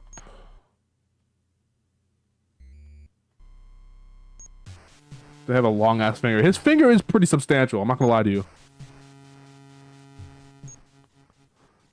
Bro's finger is fucking huge. I'm gonna imagine watching this on stream. Oh, this looks rad. I gotta say, this game is insanely. I gotta say, this game looks insanely great. Like the looks primarily. Like story wise, I don't know how I feel about it. I think I'm enjoying it just because I have low standards, and any science fiction 80s anime kind of vibe appeals to my bones. I feel like for anyone else, the plot, you know, the plot beats would have been very obvious, but for me, it's just old a SNES or old PC game. This is a Famicom game. This is on the NES. This had a really good graphics chip they had for this game, which made this game rare and expensive, and also no one ever played it except me. I'm playing it. I appreciate you, Metal Slater Glory. Another one. Stop doing that. Stop doing that. Stop making me afraid. I'd look like that's, you know, that shit we have to look away from the screen. Like, yeah, he does have a I don't know. It's just the perspective. It's just the tilt. His finger's not really that long. It's just the tilt, you know. The police knots, and I believe you.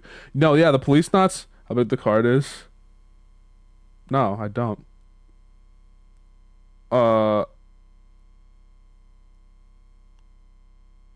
His finger's like. No, his finger's not that long. It's just like perspective. It's just like as far away from the camera, so it's like tilted or whatever. Could have sworn I heard something here. Alright, so am I gonna have to, like, is there like any, am I just gonna keep going, walking around and shit until I shoot something again? Can I kill this goddamn thing already? Oh my god.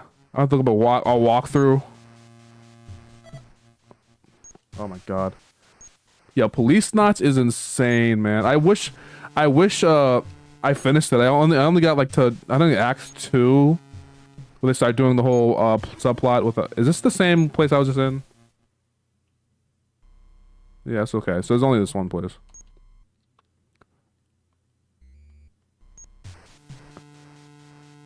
I think, like, you know, honestly, I think this game's well written enough for me to give it like the benefit of the doubt. I really think that thing. It's 8 megabits large, absolutely massive. For the hold up. Go up. I guess I have to go up. Yeah, for the NES, this is fucking huge. This is like the size of for reference, I think this is the size. I want to say Phantasy Star 2 was like only like 2 or 4 megabits large. I think this is like literally the size of, like, hold up. Megabits chart. I don't know how to, like, I guess I'll look at megabits chart. Yeah, okay, so 125 kilobytes. So this is 8 megabits. So this is like I think maybe a megabyte. Megabits per second, megabytes, kilobytes, 100 megabits, conversion rate. 2 megabits, so 4 megabits. Okay, so 8 megabits is literally an entire megabyte. Sonic and Knuckles is only 6 megabits or something. Holy shit. That's insane. Sonic 3 and Knuckles being, but honestly, if you look at like the you know, the way this game like moves and like all the like, holy shit! Oh, actually, I killed that thing already. Gross. I don't want to be anywhere near it. Hold up. Enter. Hold up. Look.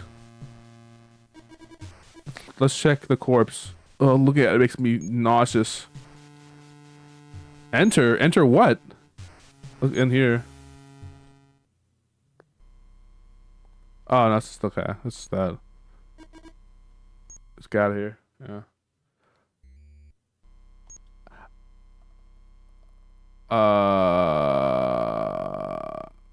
Talk stairs. I guess yeah. This is count as these would count as etc. So wait a second. What?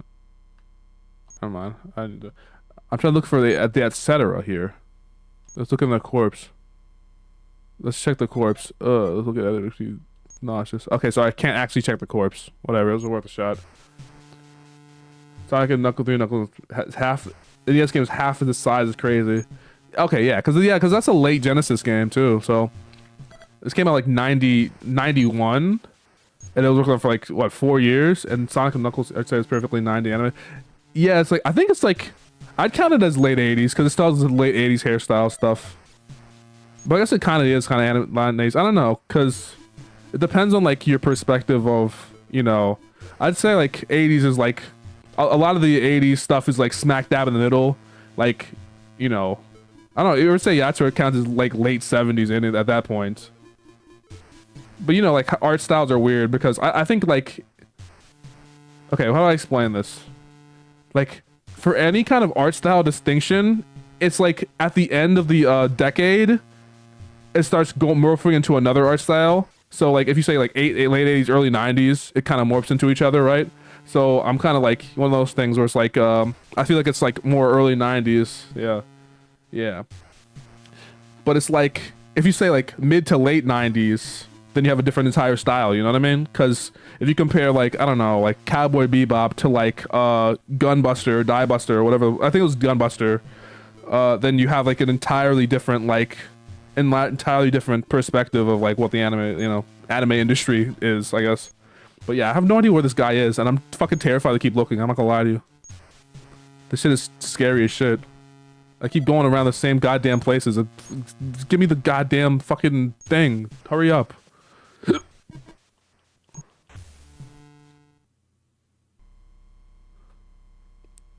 Okay, whatever. I'm gonna go walk through. I'm gonna go walk through. I'm not gonna lie to you. Because I can't take any more of this pressure. Alright. Metal, Slater, Glory, walkthrough. GameFAQs is the GOAT because, well, first I don't have to go watch a video on stream, but also they have a particular niche of giving me a very precise walkthrough of these types of games. Okay, reduce cockpit, Atlanta.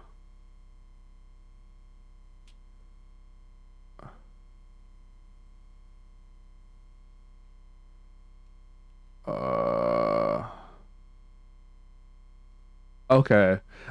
Okay, so yeah, so we're good way through the game basically, which I could tell, but we should actually still have a good amount of way to go actually. This is the first time you get the control in 3D. Use the D-pad to move like the description says. The first destination is forward, forward, forward, forward, left. Move right, descend, stop for something. Okay, so I have to knock on the air vent 3 times in one time. Oh, no, this is a different one. Move right.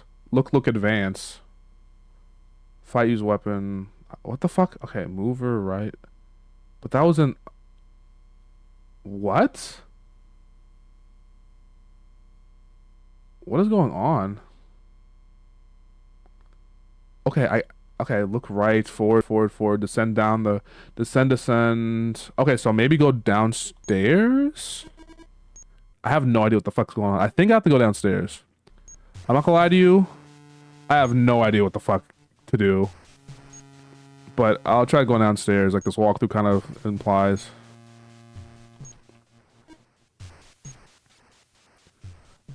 And honestly, I think they're keeping me like, okay, go back down again. We're already on the bottom floor. Okay, so yeah, they're not gonna let me go outside of the kind of round thing. The pre-internet GameFAQs days were rough. Yeah, the other like gaming magazines, other kids at school. Yeah, no, I remember I had what's it called? Actually, no, I can't say I used pre-internet because I was I'm not that old. Apologies to the people people on the internet who are of age or aged at this point, who are they're veterans of the internet. W's in the chat. But I have to upstairs. I have to say that I did experience the case where you can't find like some information on stuff because at least like earlier on, it's mostly secrets. It's mostly based on secrets, you know? Like they had like a lot of hidden stuff. Like finding Mewtwo in Smash wasn't like, just like, you blink and you find it, you know? The Informer was a shadow of what it once was. The Nintendo Power is dead. Gaming journalism, whole lost art. I think the issue with game journalism is that we depend on, look away from the goddamn screen, let's say. I think the issue with game journalism right now in particular is that, we're depending on a industry that doesn't really like, care about video games. We're depending on like publications that don't care about video games. The real gaming journalism is happening like in the niche communities as it always has been, you know? Like that's all we can really do at this point. It's like the so all the best gaming journalism I see is through like are through like YouTubers now because they know what the fuck is up. Like they put you on. That's what you have to find someone to put you on. That's game journalism now. It's like the obscure blogs. It's the Twitter accounts that like post random like screenshots from PC98 games. It's the motherfuckers who make reviews on games you would never hear of. All that shit. Corporate involvement, publications to be careful. They say they're getting backlisted. Yeah, that's the issue with having like they say it's a freedom of speech, quote unquote, but it's not freedom of the press. It's a freedom of speech until you piss off the wrong corpo. So it's. Oh god, I don't know what the fuck I'm doing. Okay, so literally, okay, I'm looking at this shit, right? You know what I'm saying? I've been saying game street journalists constant trip of condescending remarks. Absolutely. It's like I don't think there's any like if a mainstream like gaming journalism publication posts something good, it's because of the author and not the publication. It's because it's despite the fact that it's a gaming publication, not because of the fact that it's gaming publication. Like it's literally the same thing where it's like I saw this gigantic like report of like interviews and like this essentially documentary on Final Fantasy VII. It was on a fucking Kotaku article, and this shit was like years long. I don't remember. I haven't read it because I've been trying to find it for years, and I can't remember what it was called. But I just remember that I remember this fact that they put a lot of effort into it. And they asked a lot of developer interviews and stuff, and I had the like sneaking realization that Kotaku would never like some shit like that to happen because they're like, well, we need our content slop of basically what is an AI generated article at this point. We they'll never gaming journalism. I have a book. Actually, let me get it from my shelf. Actually, let me put you on. Let me put you motherfuckers on. It's something. Let me get a second.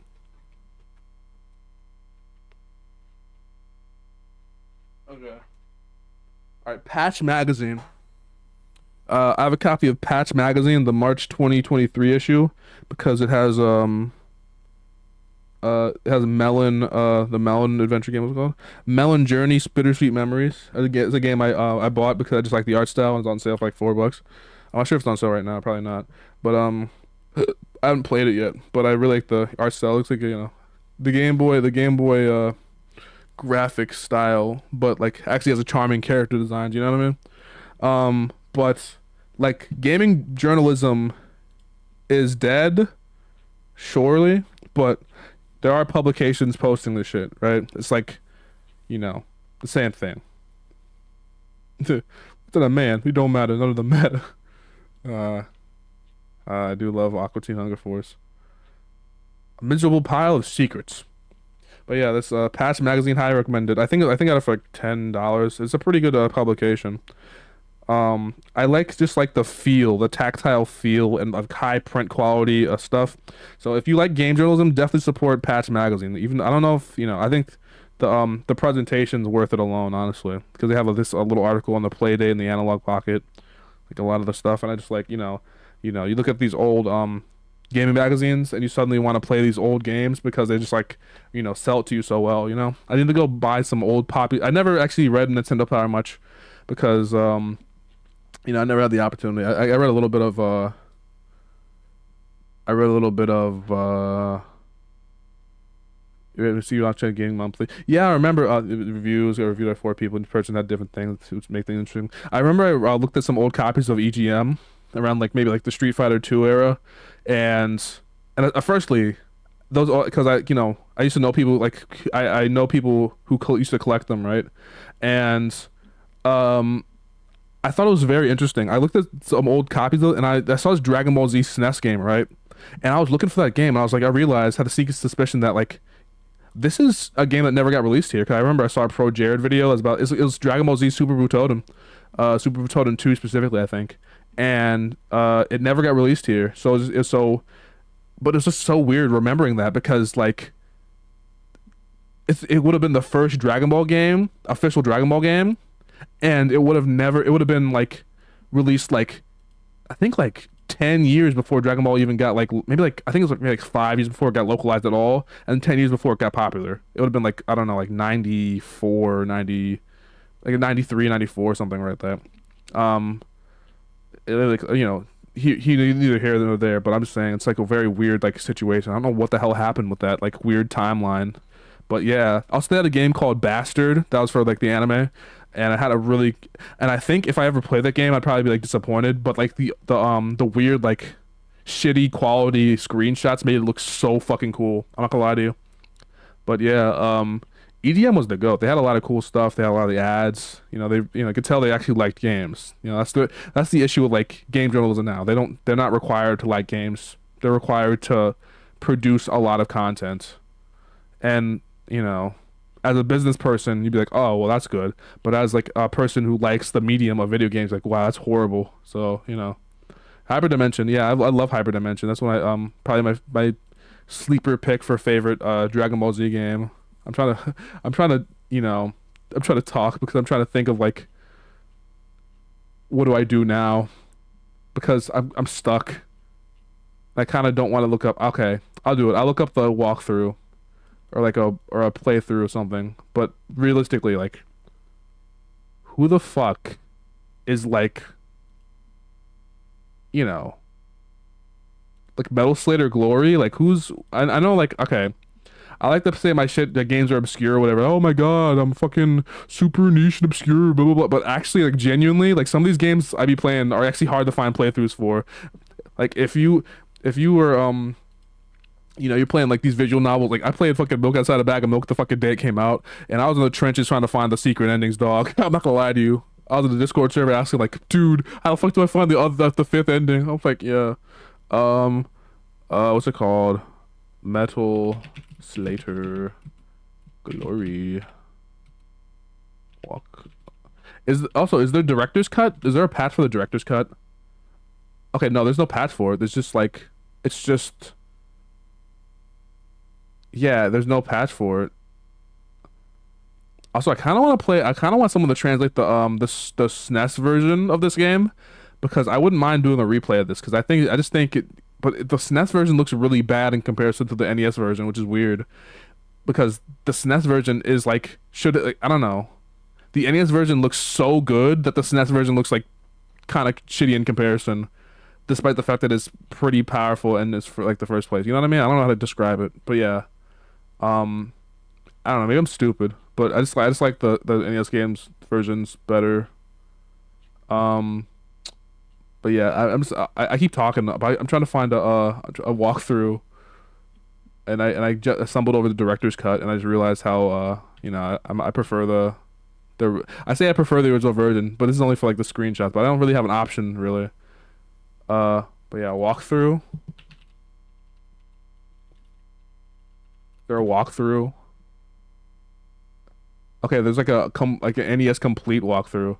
Yeah, again, you're in the trenches if you have to look up like a Nintendo complete walkthrough instead of like having a detailed like play by play type shit. You know what I mean? Okay, so let's see. And also this one's from like 5 years ago, and like the shit looks like a here. Wait, what the fuck? I don't know.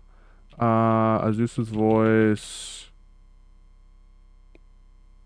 Glory. Wait, what the fuck? The key card? Hold up.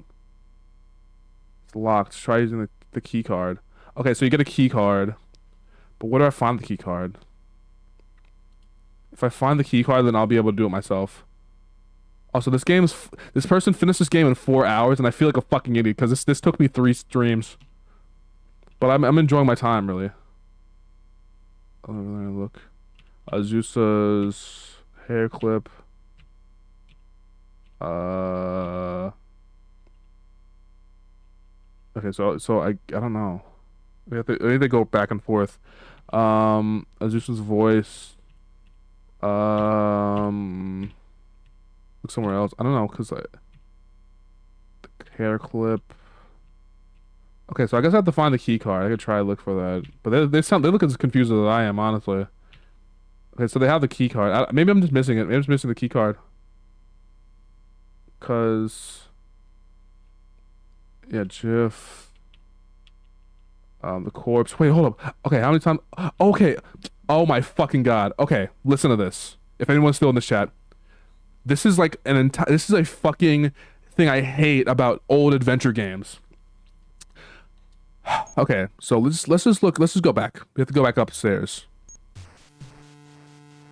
Let me show you exactly what I hate about old adventure games.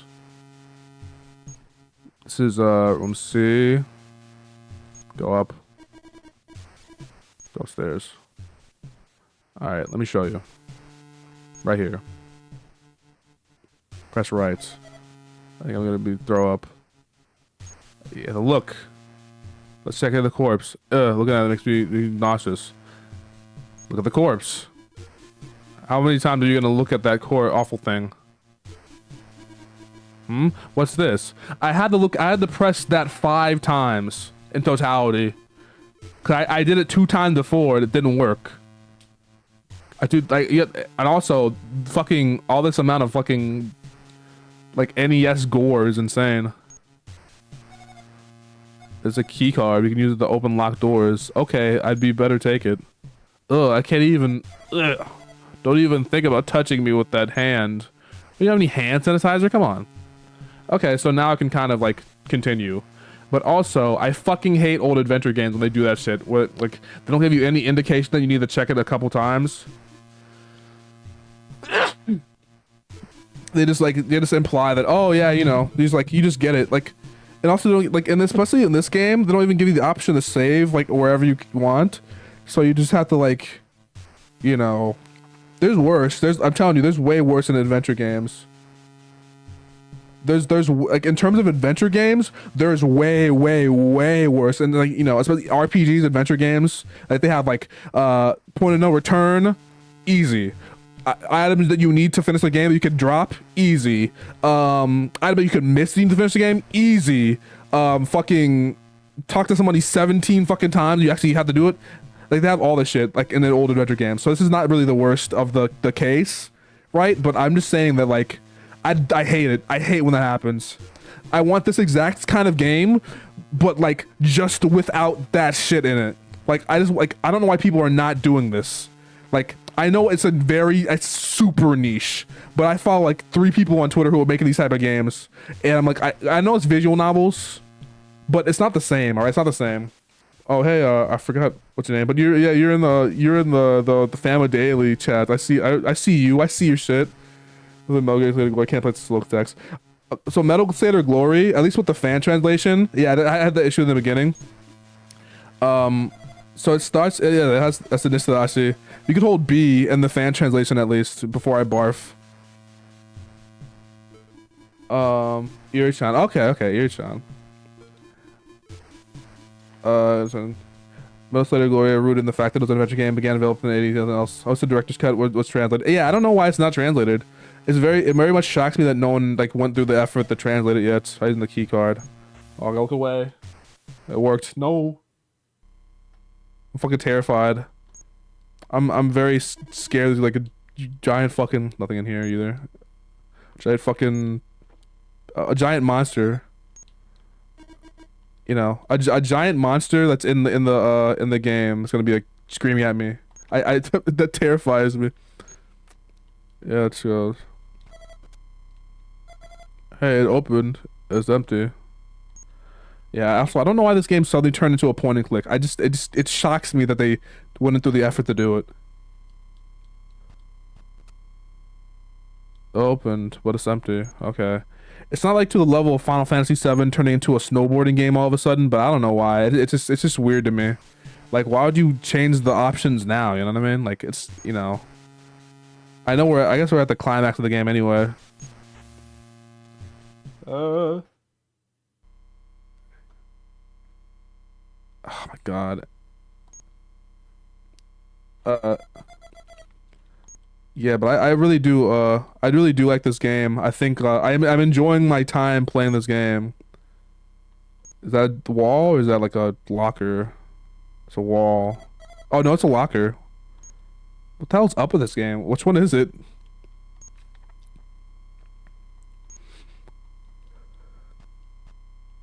And the issue with point and clicks is that they're not conducive to walkthroughs like this either because they're visual. So you have to have one of those like forum post type ones where it's like you have to like have the screenshots and the descriptions. That's like the minimum amount of like I hate like that's like but also if you have a video walkthrough like you know it's always like you know they rush through the part that you're having the issue with so you have to like watch it over and over again. I don't know. I really just don't like this stuff whenever it happens like that. This is like probably my favorite subgenre of video game that is objectively like you know pretty stuck in the past you know because they don't make that many of them anymore at least like you know this particular type of them you know what I mean because this is not you know super niche. It's an empty box. Why did you slam that box with your hand here? Nothing here. Okay, that's this room, I guess. And that's the last part of this room. Let's go downstairs and see what's going on.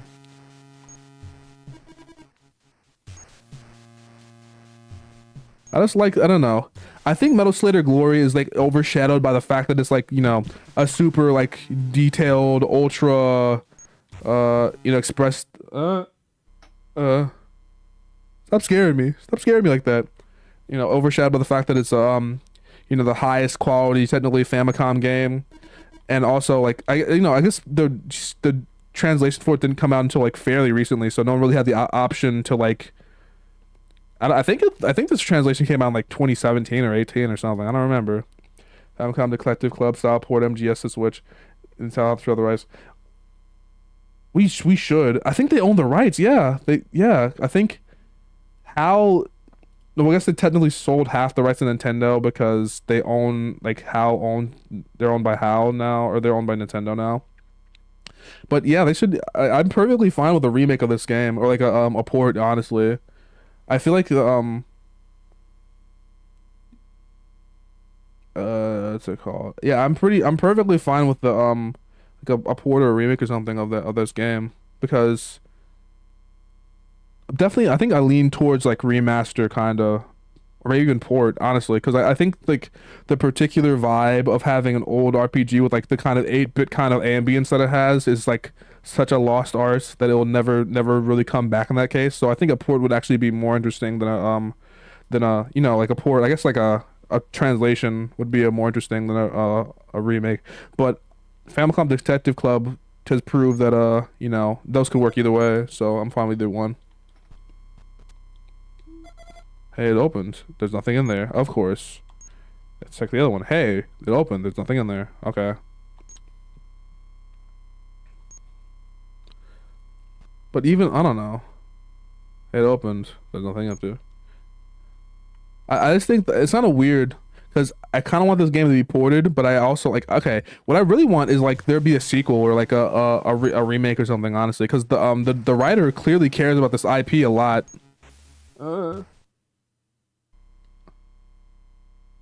Okay, well that's okay. We already went there.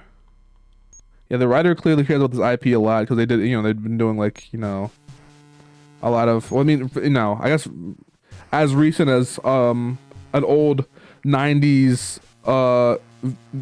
visual novel adventure game could be talked about, but he's you know been doing interviews and still does kind of art for it sometimes. Hey, try using that key card.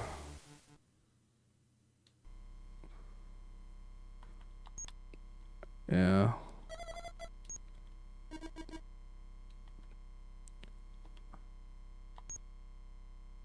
Oh, Slater Lore is such a fast product. Yeah, I looked at the interview from so much populations, and it was really like, and it really inspired me because I realized that you know, this dude. I mean, honestly, it inspired me. Firstly, it inspired me to have as little rent as possible because the dude who worked on it, I forgot his name, he lived with his parents and his family because really how just provided the resources to develop the game essentially. Not, they didn't really hire him in a real way, so he basically paid it on his own. So if he, yeah, basically, I think he said like in no uncertain terms that if he didn't have his parents or whatever supporting him, he wouldn't be able to make this game. So I'm like, like this my sign to keep having roommates and the family help me with my passion projects in terms of like supporting me financially, because I'm not built for a full-time job, man. Not me. Uh, uh. Stop doing that. I don't even know what I'm looking for, dude. Over there.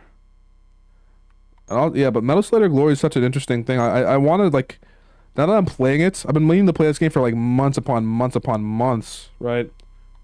So now that I'm actually playing it, I'm actually very much enjoying my time with it. Aside from like the little weird like adventure game isms or whatever, you know.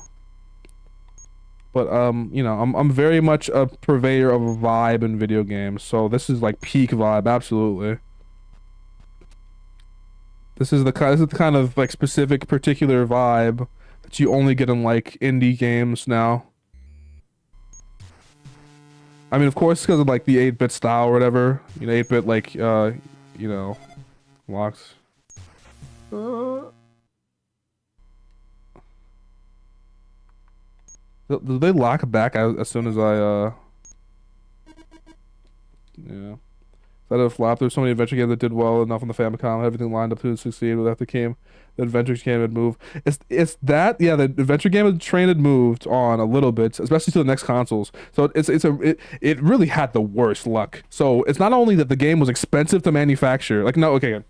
So expensive to produce, took a long time to come out. So if this came out in like 1988 or 1989, would have been pretty much a classic. Pretty much best one to remember as one of the best games of all time. Like oh my, they would have been it would have been like Mother One quality, like transcending like the console and limitations and been like But it was it so it's that it didn't happen. So it came out in 91. The SNES was out. The Mega Drive was out for years. The TurboGrafx CD-ROM was out. The fucking like there's so many different options. The game was expensive to make in terms of like, just time-wise and in terms of like actual money because because time is money, and also the fact that it took a lot of resources off the sound, the chips. The chips took a lot to produce. The like visual chips. I think it uses a slightly more advanced sound chip, but I think the sound chip's pretty basic relatively. But that MMC6 chip, so the game was expensive to like actually produce in terms of like the like printing it, like to make the cartridges. So the game was like what, like at least like a third more expensive than the other games. What would they have advertised it as? I don't know what they would have like been able to advertise it as because like science fiction is like a niche. Even in Japan, like they had like because either like you had like it's because it's genre fiction, right? So like the super turbo nerd fans would have already been moved on to the extra like other consoles. So and also it only got one print run. So if you did want to buy Metal Slater Glory for some godforsaken reason, and you were like really lucky enough to even like have enough money for it at the time, because it was the boom economy, right? So people would have had enough money. You would have to search that shit out. You had to been there day one, and you had to get it ordered in or something, because chances are you missed your chance. As like the first print run was it. I've had like white whales like that in my life. Somehow I got a copy of Blaze Blue on 3DS and Cave Story 3D, but yeah, sound novels were a big thing in Super Famicom. I like the I love how the fact it's like a weird thing to mention, but the first game or the launch titles for the Game Boy Advance in Japan was the a sound novel for, well, I guess it's not like a visual novel for Silent Hill 1, I think. I think it's in the Silent Hill 1 universe. And I just think that's very interesting. I don't know why. I just think that's very interesting. Um yeah. Yeah, there's yes, 500 yen more than Super Mario World. Horrifying discovery. Like it's like I don't think the equivalent wouldn't even be like buying Earthbound over here. Actually, I guess it would be kind of like that equivalent. But Earthbound is like, a Nintendo game, so they could reprint it. I mean, it's that. I guess it's more like finding Earthbound with the manual in a box. I think probably the better equivalent would probably be like what is a different game? Like Persona 1, right? On PlayStation, or like maybe I don't know. I'm trying to think of a game that would be like rare and valuable. But I guess like, yeah, I don't know. I don't have any gauge to judge the value of this game. It may be like, because every game that's like rare and valuable, like I don't know what am I supposed to say. It's Joshin the Giant. Like I don't know, man. Um, but yeah, Tactics Over for PS1. Oh, that's rough. That is rough. Strategy games have always been very valuable. Um, for like old consoles. Even in the high print run games or like niche genre type stuff. So if you, but yeah, I mean, I'm pretty sure if you try to find like a copy of Fire Emblem for Game Boy Advance, it'd cost much more than the average game. Of course, not as much as Pokemon, because Pokemon's like, yeah, strategy games as a kid. Oh man, I remember like I tried to get a I remember like I tried to get a copy of like Path of Radiance or whatever because I liked Ike and Brawl. And I realized that this was never gonna happen. I think I saw a copy of there once, but I never had enough money for it because it was rare even then. So, is that in Xenoblade Chronicles? Oh man, Xenoblade Chronicles, man. Cause I was so hyped for that game. Um, and I never could get a copy, and I had to wait until the Wii U era to even get a digital copy. Also, I should probably keep playing the game. I keep forgetting that I'm playing a video game right now. But I like talking about video games as much as I like playing them. In fact, I like talking about video games as much more than I like playing them. Like FYU's copy, Path of Radiance and a Divorce. Oh my God, that's the worst thing that could take in a divorce, isn't it? It's a breaker. But yeah, man, I feel bad for that, man, because there's certain game that you buy and you get a good deal on it, and you don't realize there's a file inside. Holy shit! Type 3 Metal Slater found partsless. Found Vivace designed that model. Masatada piloted one of those little warriors before it was built. My dad? Finally, I actually found something cool. Is there anything else in that box? Nothing in here but the parts list. Cool. Can I talk to somebody? I don't think Azusa's in here. No, she is not. And I love talking about video games. I want to make a video game one day. I need to go to RPG Maker. It'd probably be, why did they have those jump scares? Those giant monsters and beasts? Why must they do this to me? Man, but yeah, if anyone here has knows how, if anyone here has a, knows any of these type of adventure games where it has like the menuing. I don't know how to describe it. Like Japanese style adventure games from the 80s and 90s that have like the menus or like the point and click. I'm perfectly like any like Japanese style adventure games that got translated. I don't know how to describe it. Probably just any of them really. Because there's the one on Sega CD that's not Snatcher. There's the one I don't remember what it's called. It's like a pilot one or whatever. It was like a it was a pilot one. I need to play that one day.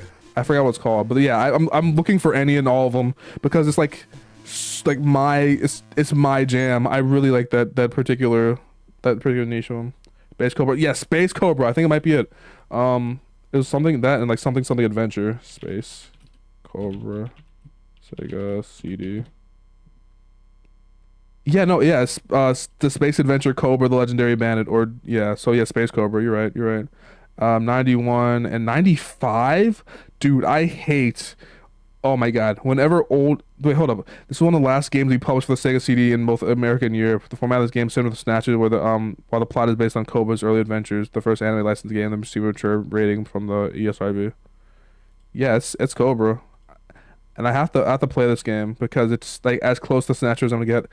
Although this game looks very bad compared to Snatcher. Well, not very bad. It looks very good, but I'm saying the text looks very bad because it's all blocky and weird, and I don't like it. But I want to play it because the game itself is structured near it, and also it's anime game, and also it has this. There's a screen. I'm looking at a screenshot of a revolver, and it looks kind of cool. JB Harold for the TurboGrafx CD. Oh, let me see. I have to go and look. I've looked up a lot of TurboGrafx CD. I never actually played. I tried to play. What's it called? Oh, JB Harold Murder Club. Oh yeah, there's like an entire series of those Murder Club games. That's true. That's true. I need to play Famicom Detective Club. You know what's so weird is that I'm always talking about, oh, I play this game. I have a gigantic Steam library, but like judging by how much I consistently like these old like adventure games, I might actually just make a whole like, a whole thing out of playing a lot of them because I just like I don't know why I just really like the vibe of them.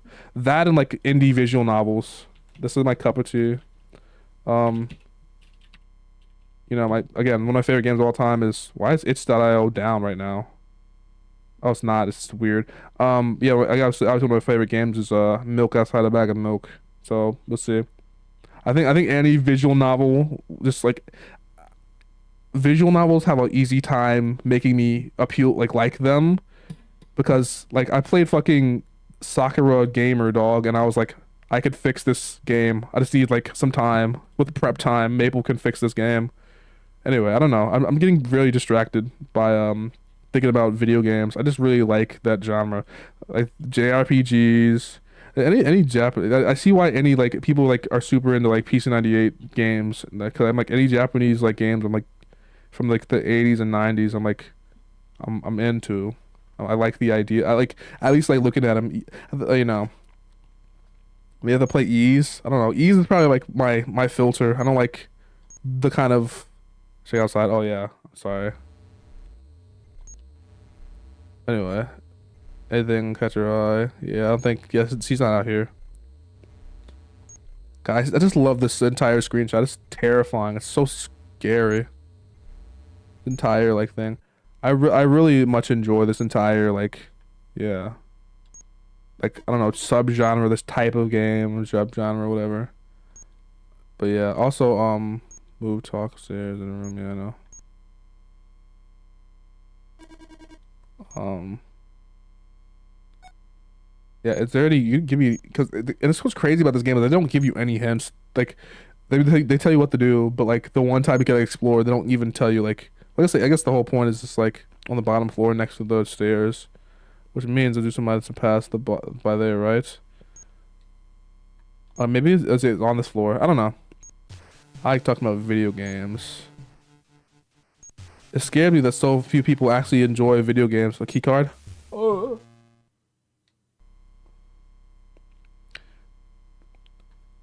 Check.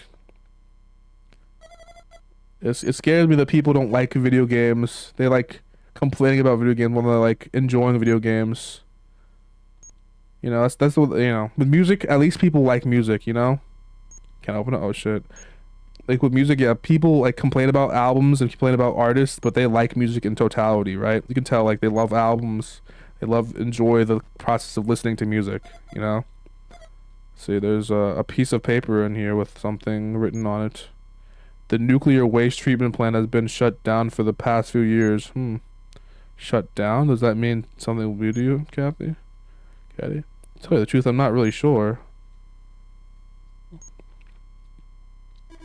No clues in here either.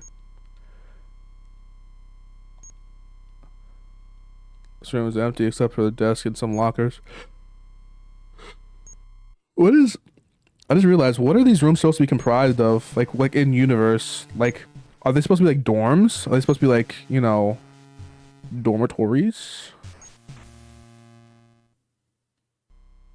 I genuinely have to look away every time because I'm terrified of that giant like thing, the giant creature that's gonna jump out at me.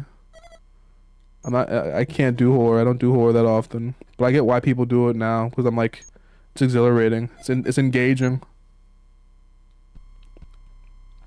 An ordinary box. Ew, there's empty cans and stuff in the trash box.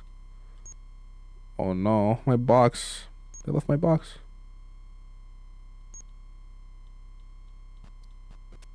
Let's see what's in there. It's empty.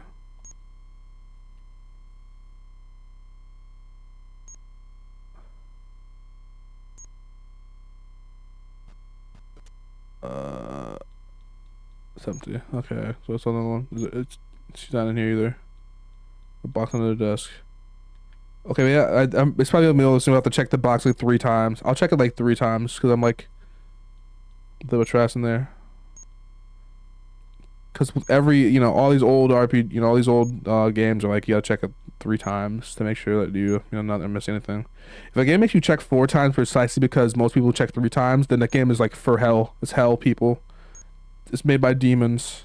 Demons spinning around. Like, I got you. Yeah, shit like that. The corner. It's the wall. It's not here. Oh, it's worth a shot. God. And the red and black is killing me. Like, it's not killing me, but it's like,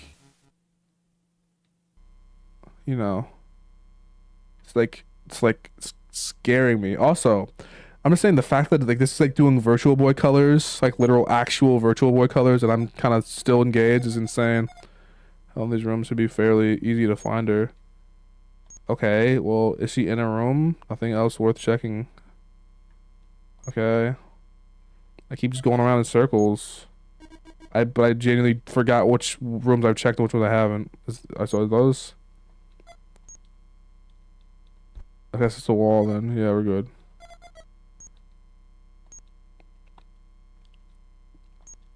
Also, I like the is there like a I think I did this before.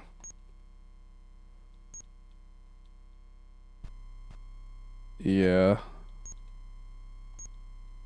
I just really like the ambience of this game. I don't know how to describe it. Yeah, again, I highly recommend a game called Daiyaku no Medium.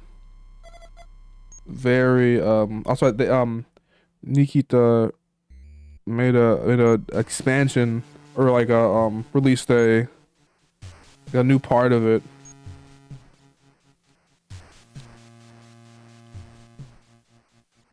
I see what it's saying. Get back down. We're already on the bottom floor.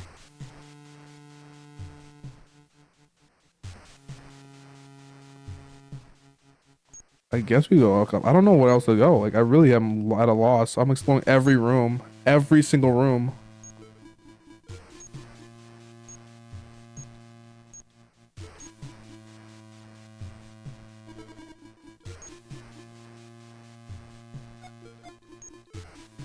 Please help me. Save me, Elena. Save me. I have no clue. We got no way of knowing if she stayed on that floor or not. Okay, well, I guess the gist is that you have to keep checking around. I'm gonna be here for a straight hour just checking around and just talking about Planet Lords here. It must mean they intend to kill us. That stands to reason. Why do you think they're so afraid of glory? I'm not sure. I'm sure that obviously makes them uneasy. But yeah, I don't know. I really do think that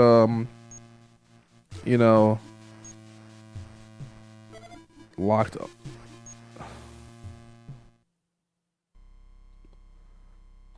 my god. Too much in here either. And I don't know if the rooms stay unlocked whenever you check them. So I could be checking the same room like 5 times and I don't know.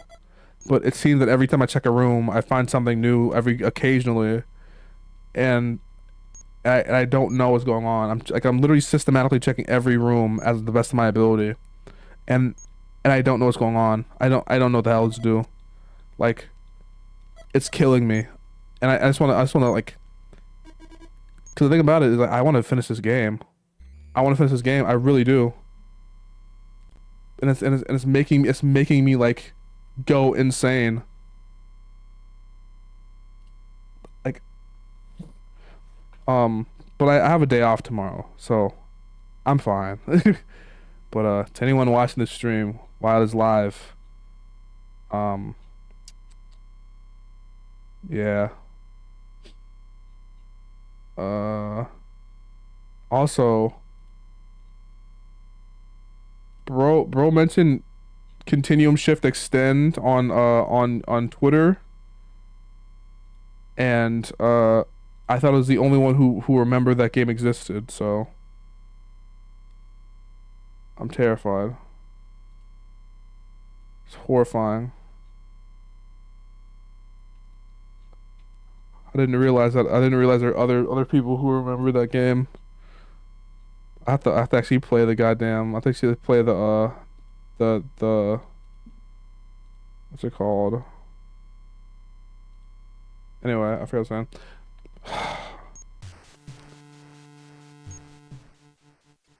I think I'm talking and just keep looking. Oh my god. Please, God. What's that piece of paper on the desk? Okay, do I have to check that coupon 5 times? I'll literally check it 5 times. That's literally all I have to go on. I don't know. This coupon for fucking McScoobies. The proposal. Something to do with the processing nuclear waste. What the fuck? I think this will help us. Gee, Elena, I didn't know you could read kanji. You can't read kanji, Elena?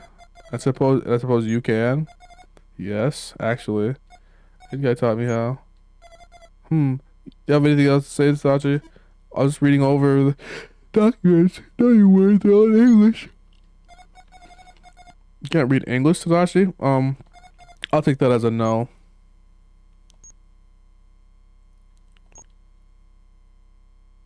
Here. Documents about nuclear waste disposal. Holy shit, is this gonna be like the aliens are from nuclear waste or something? Okay, so this is a new room, technically.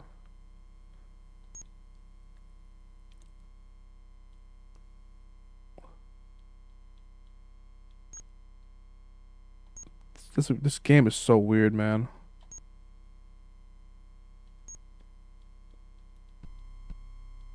Oh, there's a leaflet inside. Do not dump garbage and machinery into the nuclear waste treatment plant. Let's follow protocol and keep our colony clean. OSHA's gonna be pissed. I wonder if Gen gets all his junk she sells in his shop. It wouldn't surprise me. Yeah, OSHA's gonna be pissed. Anything else in that box? That leaflet, yeah. Something in the way, yeah.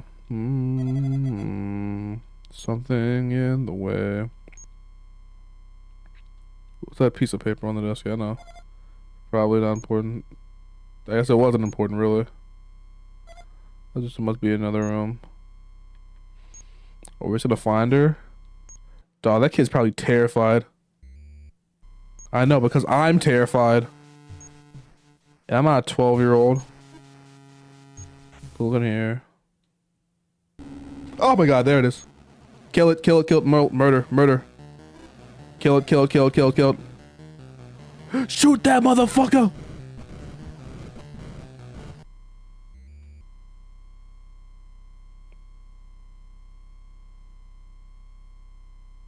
This game's gotta stop jump scaring me, man. He'll be back. Keep your guard up. I hate this game. What am I going for, man? Is there anything in here in particular use?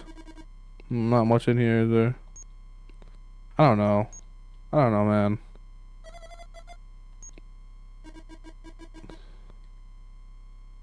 Can I check these lockers and just go and fucking kill that goddamn thing?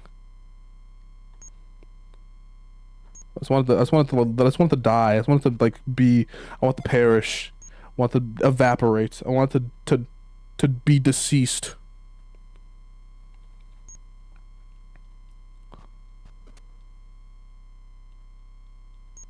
You know what's crazy is that If you say death threats in an eloquent way, then you know, I don't know what I was going with that for. Don't say death threats at all. Locked. Say that keyword.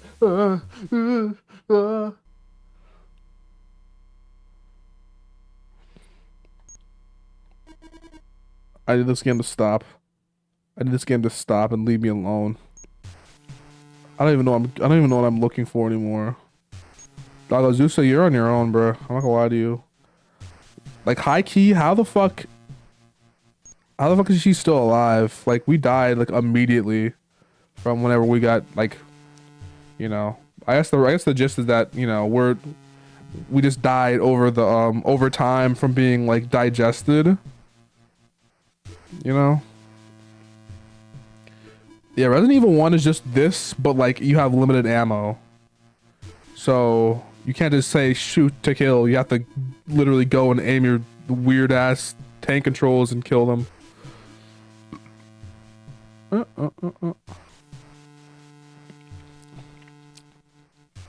Oh god.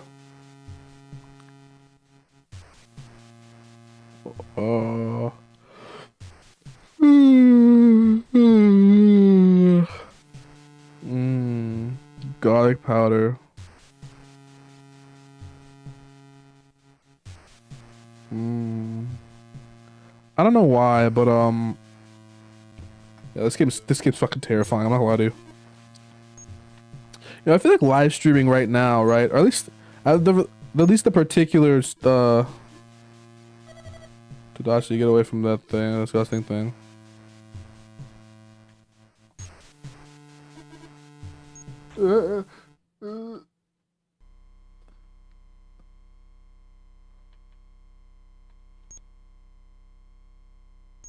At this point, we're just looking for that dumbass goopy monster. And I'm saying these are very effective scares. I gotta admit.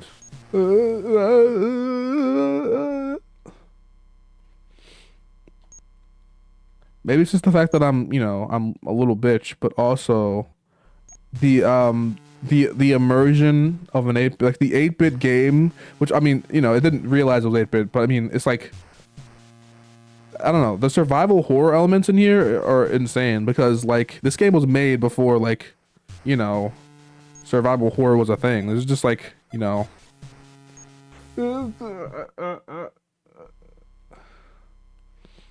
might have to just take out my headphones. I'm actually super scared. I'm actually fucking terrified. I'm actually fucking terrified.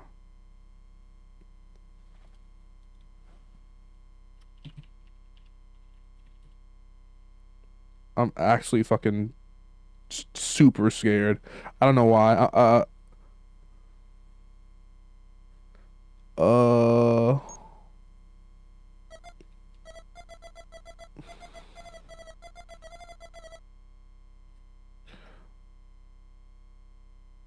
Nothing here. Boxes and lockers. Please, I just want to finish this game now. Maybe everyone else is better at this game than I am. But I don't care.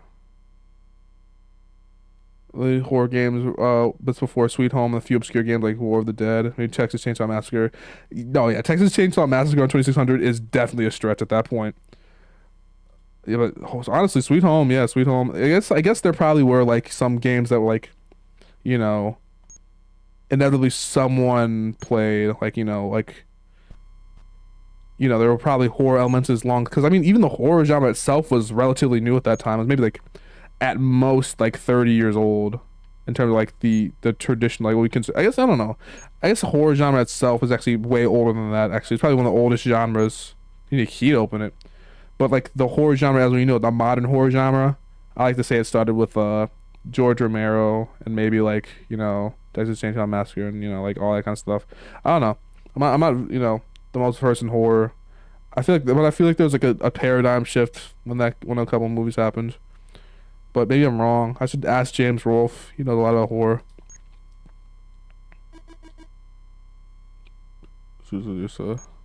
I feel like the 1950s was a shift for a lot of video games. Not video games.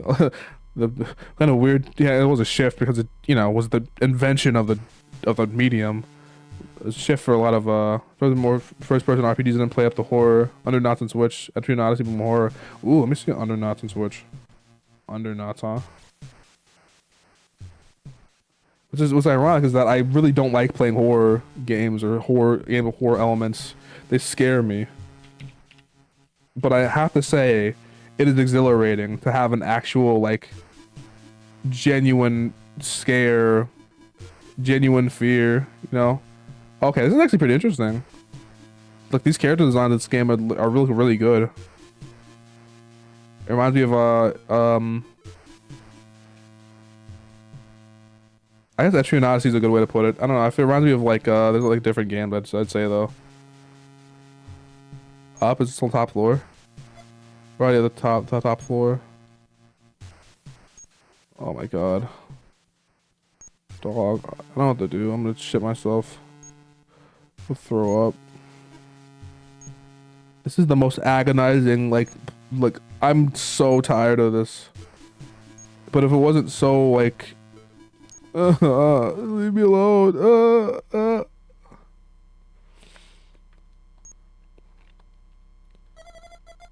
Like this reminds this, this is like the like I don't know how to describe it, but I think low key Metal Slater Glory might be one of my favorite games just by the fact that I don't think there's anything I play that has this exact kind of vibe.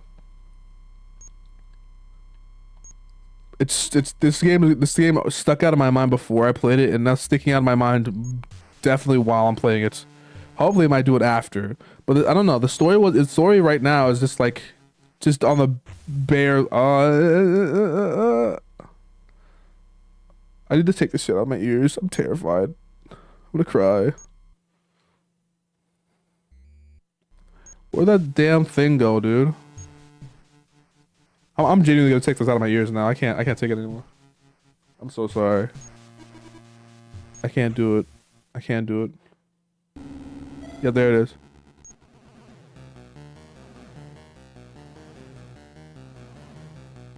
Yeah, I can't. In fact, let me try that blow raspberry. It'd be funny.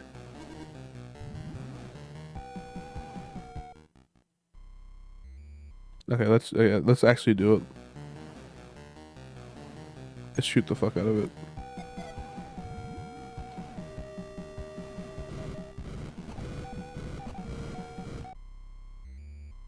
Okay.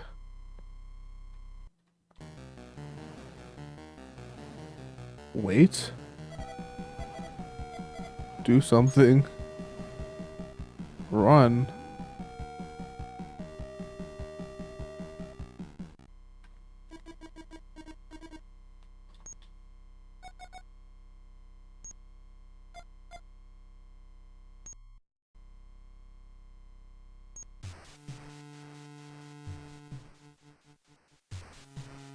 Okay. So what am I supposed to do? Am I actually like I don't know what like blows a raspberry this big? Yeah, a giant alien. Son of a Tadashi, stop! Wait.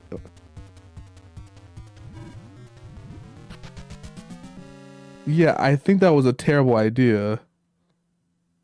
Tadashi's dead. Also, this particular menu of the continue button reminds me of a Sega set of a Sega huh? The Moonface cockpit, Colony 3. Oh yeah, so whenever you die, you just like it was all a dream. But yeah, look at this thing. It's terrifying. Look at it. Especially because it's in that small box and it has that the red light, so you're forced to look at it. It's terrifying. I can only imagine like playing this as a young kid. You'd be like, oh my god, you know. Yeah, I have no idea what else to do really. I can't play this game with Yeah, but it got away. It'll be back. Keep your guard. I don't know what else. Okay, genuinely, I don't know if I have to just keep doing that, like for like the 9th time, or if there's like a pattern or like what. Because I just don't get it. I just don't know what I'm supposed to do. I think my issue is that like they don't really, they're not implying anything. They're not like, giving me any information. So I have to like kind of like, you know, like I'm looking at it, right? Okay, so I have the key card. Okay. I'm looking at the walkthrough, right? And the other hairpin. Uh um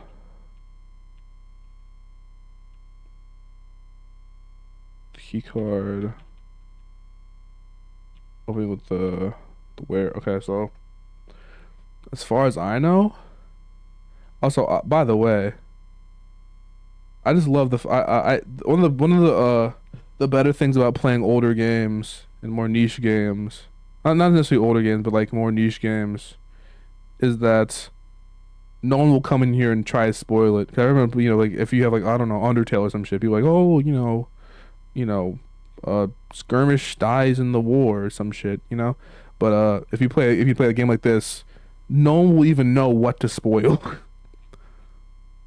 That's one of the benefits. I never had that happen because I don't play games like the day they come out on stream specifically. Because if nothing else, I purposely like avoid either I don't play them on stream if I am hyped for it, or more likely I just don't buy new games ever anymore. So that's pretty interesting. Anyway, but yeah, I don't know what the fuck to do.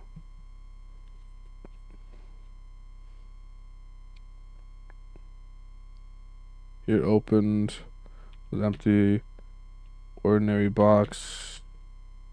No one's for checking. Wow, this is a very annoying part. It wasn't so immersive. It shipped it. Wait, hold up, what? Hold up. Okay, so you're supposed to knock on what floor is this? Hold up, you're on.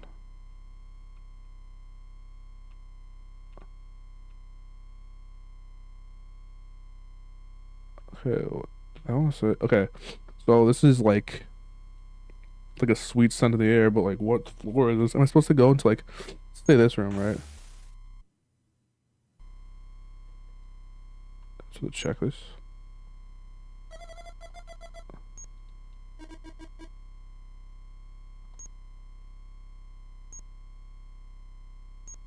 Yeah, I don't know.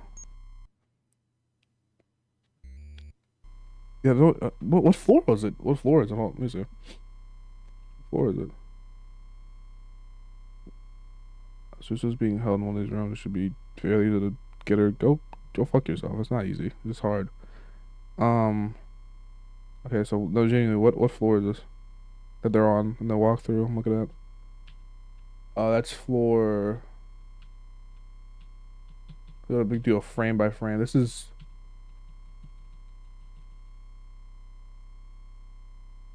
Okay, they're on B. They're on B.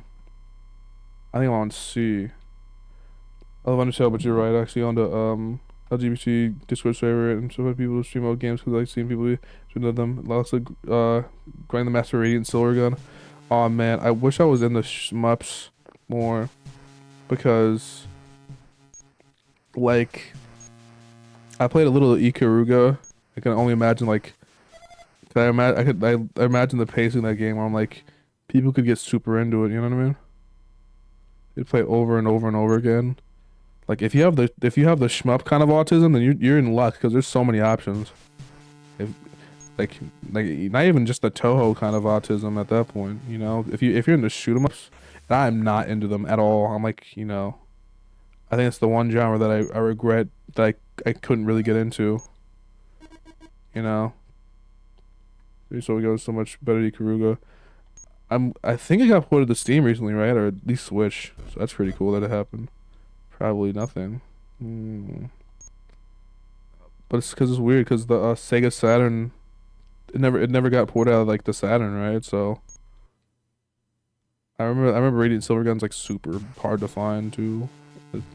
I have a fascination with the rare and expensive games. I was like, I'm always like, oh, like, you know, there it is. Shoot it again.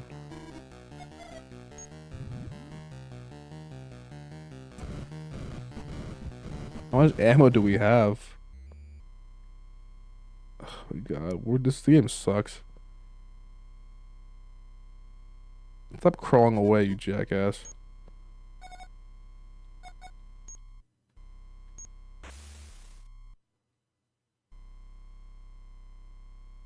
Okay, at least check the thing. Take Sin and Punishment as Summer Vibe. I think, but I've never played Sin and Punishment. I never played it. I've meant to for a while. So when I've heard something, but I should have played it by now actually, because Sin and Punishment is literally like Kid Icarus Uprising. Of course, muffled and really far away. Could barely hear it. I'm not even sure. I think it might just be randomized. It'd just be like a certain amount of like, then based on the actual like amount of it's just like once in a while you just find a random thing. So it's one easy 90. Ooh, I do like that kind of pacing. I need to play it then. I should try it because yeah, I remember I think from what I've seen it like has the same gameplay as Kid Icarus Uprising, the sky levels, like the third person shooters type shit. And at least for the I should have played the Wii one when I owned a Wii, but I never got the chance to buy it. So very sad. I think it was a port of a GameCube version. I don't remember. Yeah, I don't know what to do. I'm looking up the walkthrough, and you know it's bad when the walkthroughs are kind of like confused too, because you look at a walkthrough right, and the game's like, and it's an adventure game, so it's very easy to convey the actual like, process or whatever, but it's hard to convey like, if you don't follow it one to one, then it's hard to convey it halfway through. Uprising, cross between Uprising, Star Fox. Ooh, I think really the benefit of I really wish games had just like more games had as good as funny writing as Uprising. It's kind of weird how like Kid Icarus Uprising is like pretty much alone in being like that kind of on rails comedy routine that is.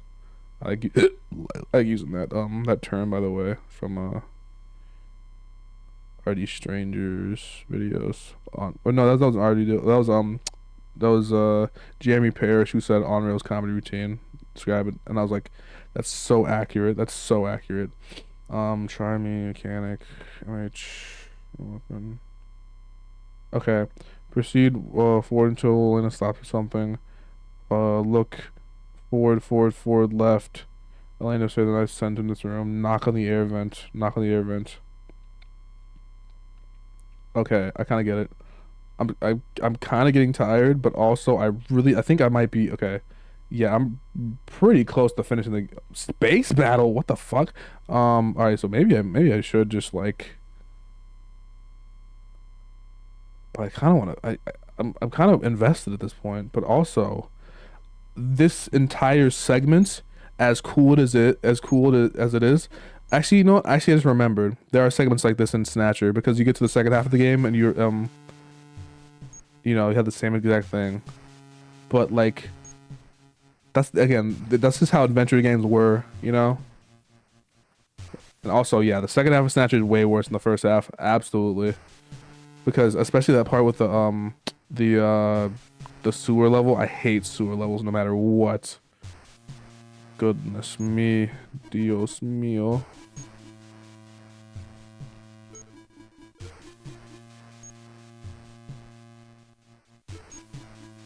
I should definitely play Sin and Punishment. I should definitely try it. I'm good, actually. There's a lot of games I should play. I think the games I'm more likely to play are actually definitely older games. I don't know why. Because, if you ask me to play a newer game, generally it's like, all right, I'll get to it eventually. If you ask me to play like an older game, I'm like, okay, well, I'll play it now.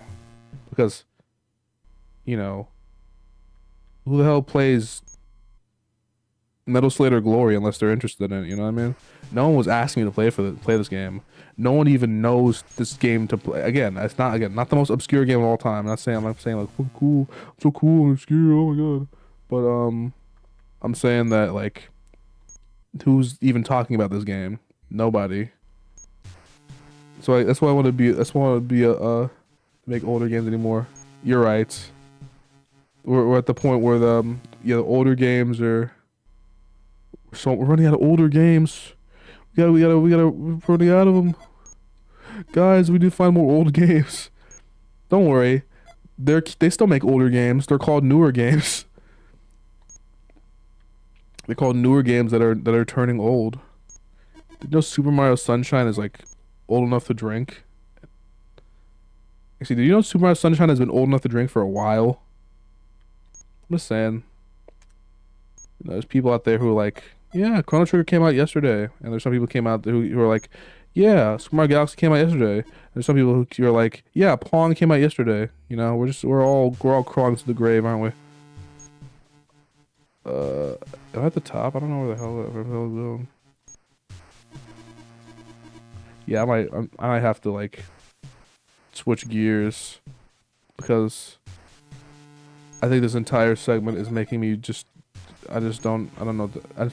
She's supposed to smell something. Could you start smelling the vents now? So I enjoy the entire Famicom library. Do the Discover there.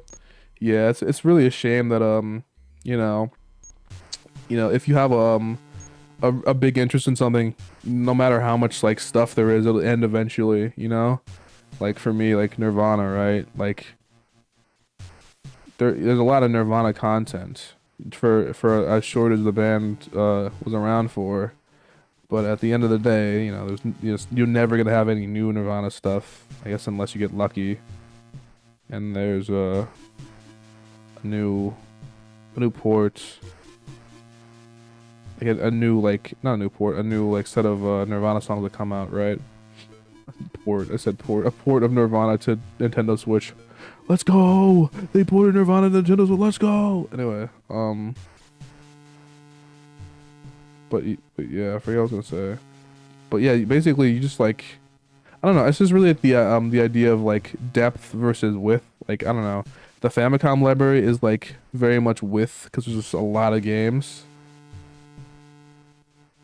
But like I feel like the later libraries you'd be able to get more in deep, you know, because like you get into the PS1 library and you'll be there for the rest of your life, no question. Like, you know, but the sheer amount of games you'd have to play. Like SNES Drunk has been going to a Michael Jackson MMO after he died. I don't know. How do I? What? What? What? What do you do in that game? What would that game be comprised of? Would it just be on who? Michael, Planet Michael. That sounds. I mean, you know, honestly, that sounds like a I don't know what to think about that. Also, yeah, I might have to just stop playing for now because I really am just losing it. I think I might be losing it. Also that one corpse that we saw earlier is just disappeared, and I don't know what the hell to do. I'm losing it, but also, yeah. Okay, yeah, okay. Yeah, I would have stopped playing Metal Slater Glory for now. I have to come back to it. I don't know. I think maybe tomorrow or another day I'll get back to playing it. We're almost done. But yeah. Stop if you need to stop for the evening. Yeah, I definitely I'll play a little bit of a different game actually because I'm enjoying myself. Also, I want to play a different game. So the BRB screen. Okay, let's do the overlapping. The BRB screen. So a little bit of a. Also, I appreciate on YouTube you don't have to worry about changing the stream category constantly, because it's just like, you know, if you play a game, people assume you know, if you play another game, it's fine. But on Twitch, you got to be very attentive on that thing. I don't know. Every time I was on Twitch, I used to be like, oh shit, I kept this game on the one stream category for like half the stream. Now people will think I'm playing Goobla's Adventure instead of Boobla's Adventure 2. Oh no, my audience will hate me. Yeah. I just thought I'd take a quick break here, real quick. And then let's get this a little bit of another game. And then I'll just end stream. But I just wanted to play another game, so here's a second.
Okay. Of a game, right? Of a game. So real quick, that I want to share with everyone. That everyone, if you're real in the audience, you already know this game. But for everybody else, we gotta share with them.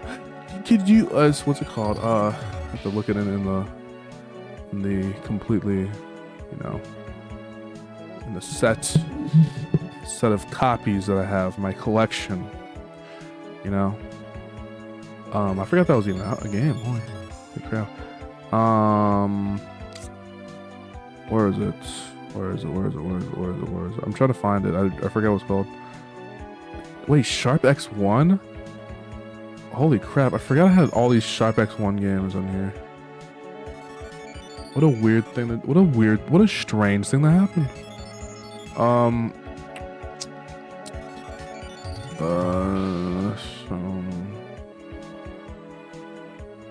Like an arcade game. I think that's probably the best option here. An arcade type game. Strand type game. Vegas Sticks. Oh man, I kind of do want to play a... Oh yeah, Virtual Boy Wireland. I could go for a round of that. Low-key, I just play golf for Virtual Boy. Yeah. Or no, Virtual Pinball. I fucking hate golf. I absolutely despise golf as a sport. Just like, you know, like in every way, you know. So let's play it, I guess. Golf for Virtual Boy. Here we go. Yep. I don't know. I'm feeling it. I need my games to be monochrome. Apparently. Yeah, T&E soft. Oh geez. I don't know why. I feel very strongly about how like the Virtual Boy's pixel graphics look though. It's so weird to me. I don't know. The Virtual Boy was such a weird like a weird half step in like technology, because it's essentially a tabletop console but not a portable console. It's like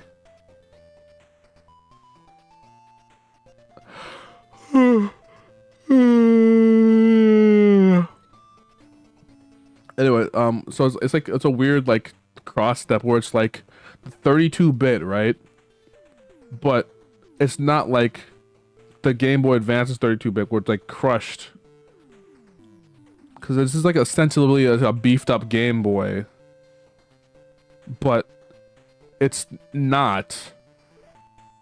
You know what I mean? Like, it's an entirely different like vibe. It's like because it's monochrome, so you don't really. I don't know. I feel like the fact that it was monochrome not only you know, helps the appeal of it for me. Like, you know, after the after everything's said and done, I think the you know, black and white version of this console is really cool, you know? Because if you know, of course everyone hates the red and black, and I hate the red and black too. I can't stand the way it looks. It's horrifying. It's fucking terrible. But you know, the black and red, honestly, I mean, the black and whites, honestly, is like just like a really interesting look.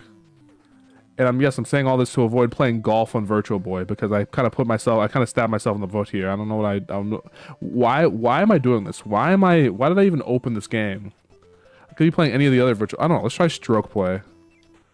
Let's try options menu. Oh man, I love options. Oh right, it's oh, because the shallowness and depth of field, or depth of field in the olden days. Dog button. Those sure are. Execute. You can turn the music off because you want to play it. Oh jeez. Maybe internally in my head, my duff. Sure, duff. Hole 18. This is an 18-hole course. I guess so. I hate golf. Absolutely hate golf. Oh, okay. One thing I could say about Virtual Boy is that it reminds me of like the music, like the way music sounds reminds me of Cave Story, and I very much appreciate that. I don't know why. Club, the putter, the iron, I don't know any stuff.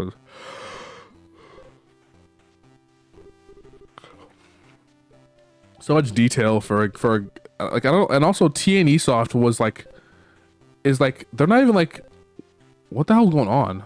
What is any of this? Why is that going back and forth? Shot was 1 yard. See black and white games before the Wonder Swan. Oh my god, you're right. I need to look into the Wonder Swan. Listen to this.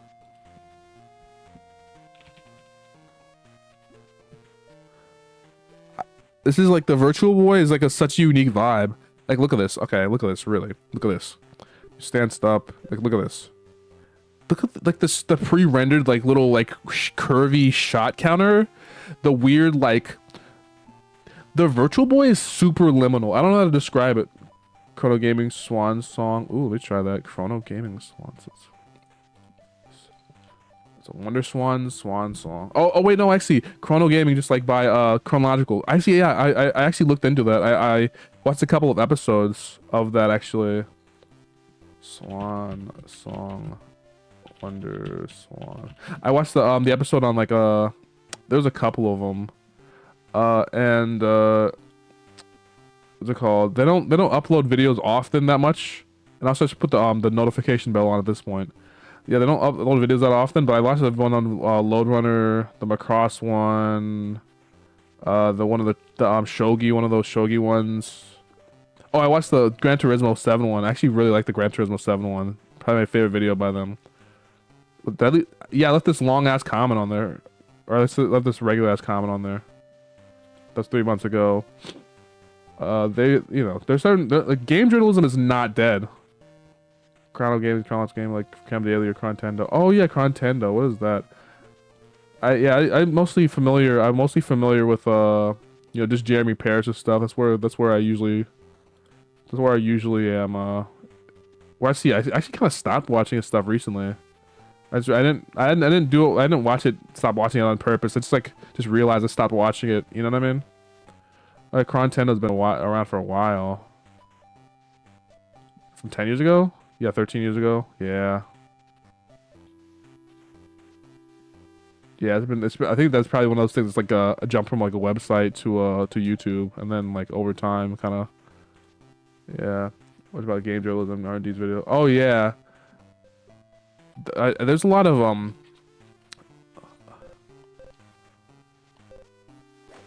Oh, thank God! I actually hit the golf. Oh no. Okay, you know what this reminds me of? Okay, so yeah, monochrome, black and white, dense 1-bit games. Like, I think it's just like I think I should get into the Mac library. Not actually, like I played a little bit of the little, what's it called? I played a little bit of, what's it called? The Uninvited on Mac for like a few seconds. Like literally, I saw it all. I had on Steam because of a dollar thing, right? Solo dice with black and white. Yeah, this game is actually really insanely detailed for what it is. Stance. Why do you give me an option for stance? That's how I know this golf game is weird, man. And also, again, why is it like this game is I don't know what to think about it. I don't even like golf. I'm just like so weirded out by like the entire vibe of it. You know what I mean? Also, my par is probably very bad. I don't even know where I am super bad at golf games. I never want to play golf in my life. I think everyone's really good at golf in the first place. Yeah. Oh, they kind of like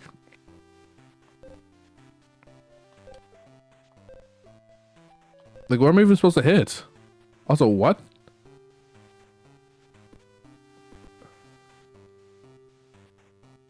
Like I don't know how to. Okay, like you know what I mean though. Like vibes. I'm super. I think vibes go over everything with it when it comes to an experience in arts. You know, because vibes mean that like If a game has vibes, that means it's automatically connecting with you on some sort of level. Even if a game has bad vibes, it has unique vibes. There's a lot of things that I watch that I don't have any vibes. You know what I mean? There's no vibes. Like you watch like, I don't know. I watch like Avatar, right? And I feel nothing. There are no vibes there, despite the fact that it should have a lot of vibes. It has no vibes. You know what I mean? And that weird vibe discrepancy is what scares me about that movie, because this should be full of vibes, but it's no vibes, and it's also should be very niche, but it's not niche. It's so mainstream. It's as mainstream as it's more mainstream than Star Wars, because Star Wars is just like, in a way, Star Wars is kind of just like the ultimate niche, but it's also giant because it's not niche anymore. You know what I mean? But it's the way that it was presented. I don't know what I'm talking about anymore. But anyway, Virtual Boy is scary. There's another game I actually did want to play. Cause actually I don't like golf. I don't like playing golf games. Mario's Tennis. No, Mario Clash. Yeah, there it is. The classic Mario Clash. I want to see how this game actually played. Yeah, I don't know. And it's so weird because Virtual Boy didn't have like a speaker, did it? You like plug in your headphones or whatever. Actually, they had a speaker, but the speaker was like tinny and crappy, right? So, and like so it's like this is like Game Boy Advance or like at least Game Boy Color quality like sprite art, right? But it's in black and white, and it's in 1995. And then like there's nothing, because the mid 90s, no one was really challenging Nintendo on portable consoles. Even Nintendo wasn't challenging Nintendo on portable consoles. Like they didn't make the. It's so weird. I don't know.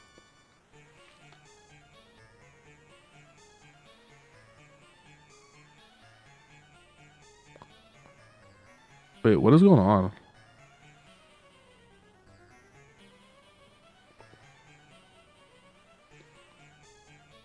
Oh my god. Oh wait, do I actually have to go up 99 levels?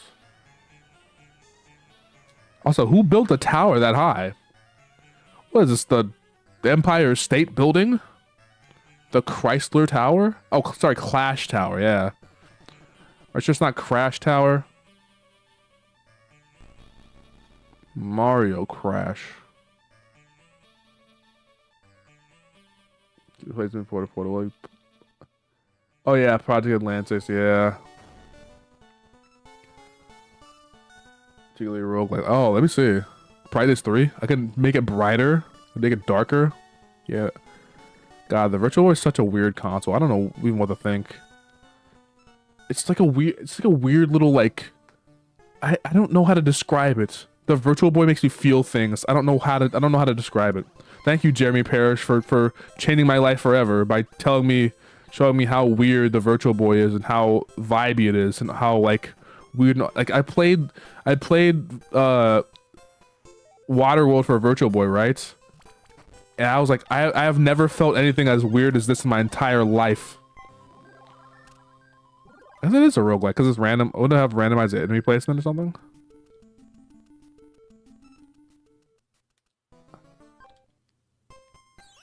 Like, okay, I'm just saying, if you're into the aesthetic of video games, like the aesthetic of video games while you're playing them, like the experiential ideal of playing video games rather than the gameplay itself, then I feel like you'll have a lot of a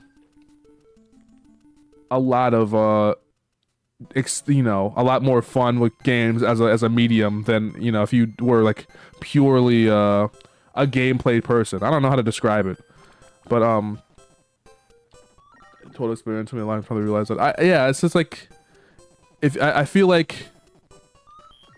Oh wait, I thought it's like a way. Oh wait, maybe I have to do it like. There's like I have to do like this or something. Or like what's it called? Like this. Yeah, like that. Okay, I get it now. Yeah.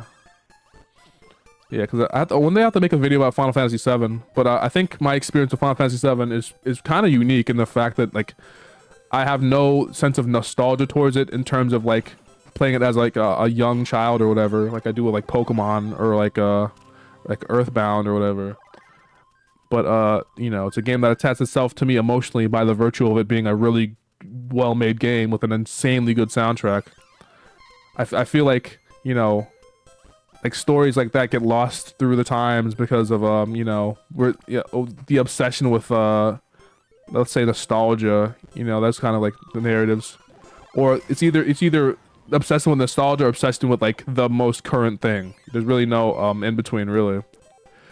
But I think the idea of going back and finding new experiences that you you know, playing old games that you find as new is as important as you know, having love and reverence for the games that you know, love deeply. I don't know.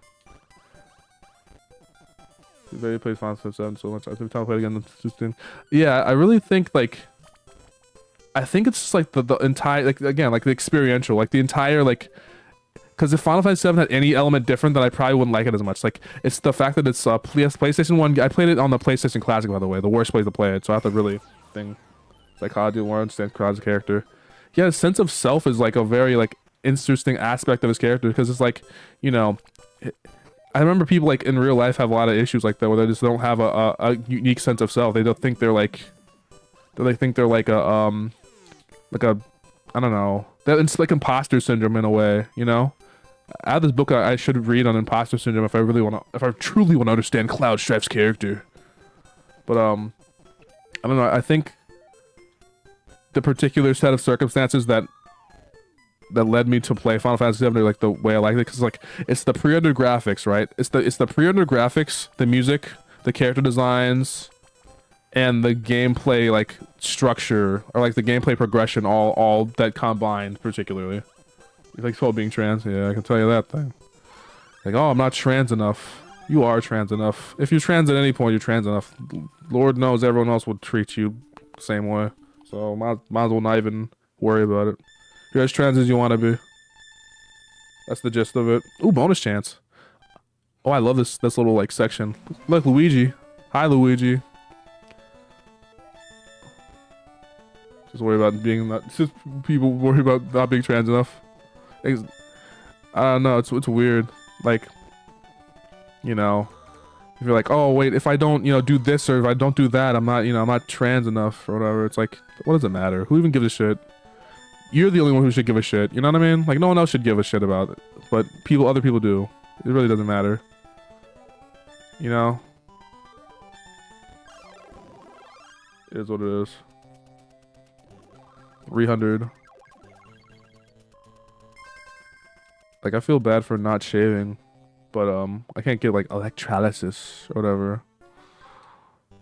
So I got a little bit of it.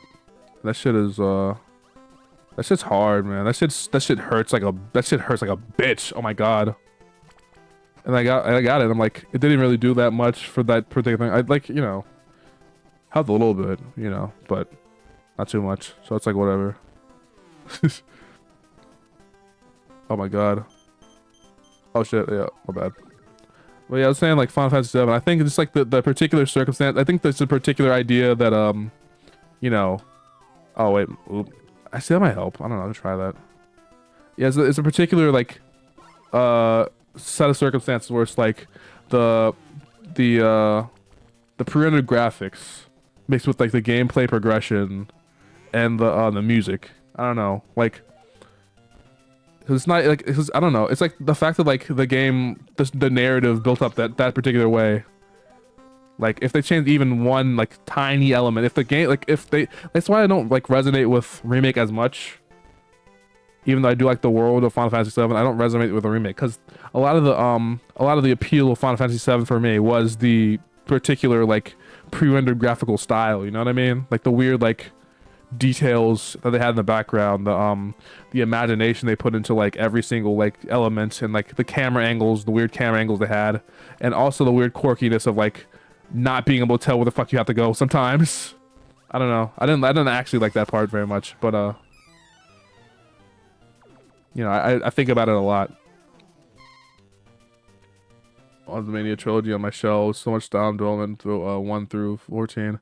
I just bought. That's why I think about Final Fantasy 7 because I just bought the Ultimania book. And I'm stuck on the Tifa page for unknown reasons. But yeah, I was not knowing where to go is much better than most JRPG back then. That's true. Because most of RPG back then were like, you know, much later than me. Shut up, onion pipe. Yeah, so just like you fucking. So you're just like going through like Final Fantasy 7, right? And you're like, oh shit, Mario. Mario, stop yelling at me. Why do you do that? Shove it in their face. 2050. That's it. So you're just like fucking. Yo. Holy shit. I'm into level 5. Yeah, this game is basically just like a remake of Mario Brothers. Mario Brothers. Like the same one that was in level like 4 or whatever I was in last time. It's like an old NES game where you have the like Ice Climber. Like Ice Climber or whatever. God.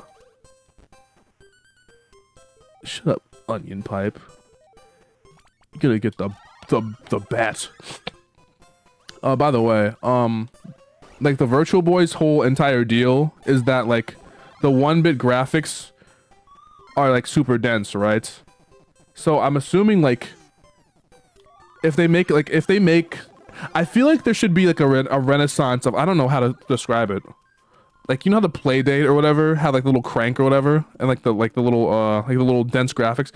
Also, by the way, the Playdate would have been cool if it was cheaper, but I remember that the Playdate was designed by Teenage Engineering, and Teenage Engineering, if you don't know, they are the CEOs of expensive technology that looks really cool. Like they're like the super. They are like their synthesizers are $1,000, and they do like one thing, but they look insanely cool. Like the design of them are insanely. Oh my. Like the engineers like peak. The marketers ass horrible. The pricing people terrible, horrifying. Like okay. Like I know logistically like they'd require high quality materials to make it, but also it makes me mad because these synthesizers are really cool and I want them even though I don't even know how to play music that well. You know what I mean? Yeah, so this is a message from Maple J Milk here. Don't ever buy a Teenage Engineering synthesizer. Worst mistake of my life. As in worst mistake of my life if I did. Because I can't. Because it's expensive. That's the gist of it. Anyway, yeah, Mario Clash. Yeah, I'm so sorry about the Metal Slater glory. You missed the Metal Slater. You missed glorious Metal Slater, the glory. What a good game though. The vibe of that game is insane. They should remake it or port it or something. They have to.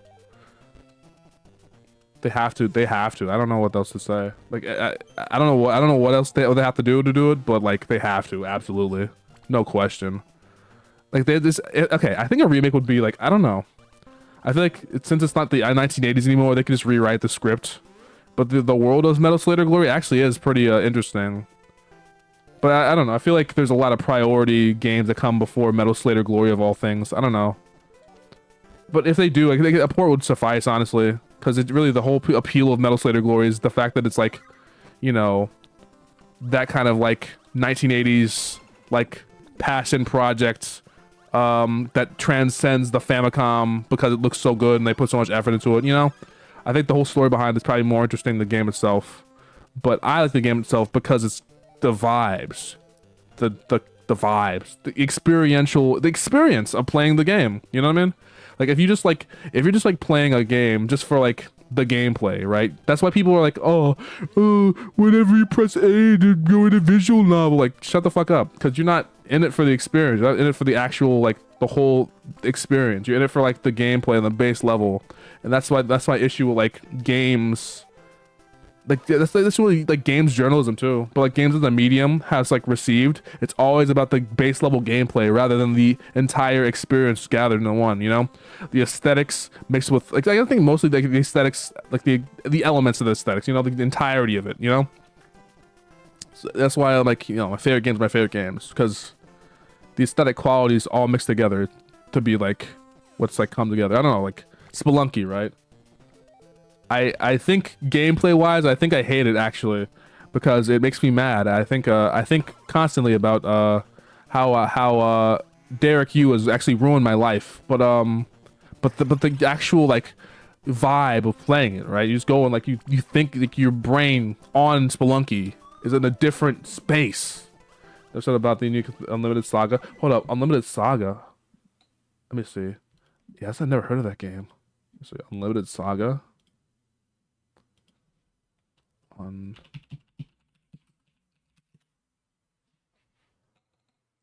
Oh, it's one of those Saga games. Okay.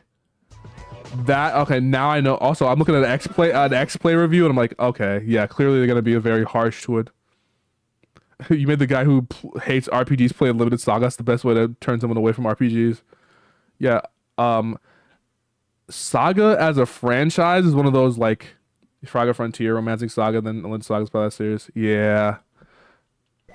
Dude, Saga as a franchise, I kind of want to get into it because I'm like, but I'm not an RPG hardcore, dude. Like, I could see why someone would like, I see why someone would like absolutely hate those games.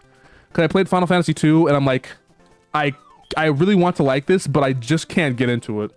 And I'm sure the other Saga games kind of like polished up the actual like gameplay ideas of Final Fantasy 2 better than like the, you know, the original game actually did it in the first place, you know what I mean? But oh, actually there's time limit. Oh my god, I hate this game actually. Why is there a time limit? I know it's an arcade game, but like, can you at least make it a little longer? Jeez. So like, either you do it or you don't. But yeah, but think about Saga, right? That all I remember about Saga is that it has a really dense, opaque gameplay systems, and that's like the whole identity of it. I don't remember anyone. I don't usually hear people talk about the music of Saga, the characters of Saga. It's just like this game really plays interestingly, and I'm like, that's cool. But I think like, you know, makes sense to the point where you clear a scenario in 6 hours. I don't know, because that's like it's like a very gameplay focused centric. I don't know. It's like playing a Shin Megami Tensei game or whatever, where it's like the actual gameplay is the game. Like that's why I prefer Persona. Or at least I prefer like, you know, a Nocturne or something, because like I prefer like the actual like, you know, again, like the aesthetic qualities of a game rather than the, you know, gameplay objectives and all that shit. So Saga, if I ever got in the Saga, I wouldn't play Saga like, you know, Game Boy ones or thing. I'd probably start with maybe like Frontier or probably or like you know, Romancing Saga on like SNES or something. I refine the Final Fantasy idea to get to a point where you clear a scenario in 4 hours and do it quickly. That's cool because I like the like well-paced RPGs are like not very common at all. Or not well-paced, but you know, like the sweet spot of like 20 to 40 hour, 20 not 20 40 hours. I guess maybe like that, but 20 to like, I want to say, what's the perfect length for an RPG? I think the 20-hour threshold, probably 20 to 40 hours, probably. Yeah, like the story definitely starts with Frontier, Emerald, 50 hours. Jesus Christ. Yeah, playing an RPG for 150 hours is probably the minimum, honestly. If you haven't played an RPG that's like literally your entire like, holy shit, I did all that for nothing. If you haven't played an RPG that's not like an entire week of work, actually wait, no, like like an entire week, like an entire week straight, like an entire actual week, then what are you doing? Clearly you're not immersed. You're not playing a real game. You're playing games for babies, all right? Playing little games for little babies. You're playing a little baby game. You're playing little Mario. Are you playing Fortnite? Come on, get some real game and get your gamer blood up. Get your gamer chops, your gamer subs. what's it called? The fucking drink, your gamer subs, your prime energy drink, your Monster Energy. Sorry, Monster Energy. By the way, Monster Energy got fucking co-opted by e-girls. Monster Energy used to be for the hardcore gamers and shit, but it got super thing about the e-girls. Absolutely. Legend of Manus, Vibe of Saga Frontier, but with a bit more emphasis in the quirky world. Oh jeez, my bad. Just stuff. Yeah, it was, what's it called? I was playing Secret of Mana the other day, right? And I realized that, like, you know, because the thing about, like, what is going on? Do I have to, like, oh, they had them from the front, I guess. Weird. I was playing Secret of Mana the other day, and you know, I didn't play a lot of it. Well, actually, I think, by the way, the Trial or Mana remake is like, I specifically remember that girl thing, girl thing.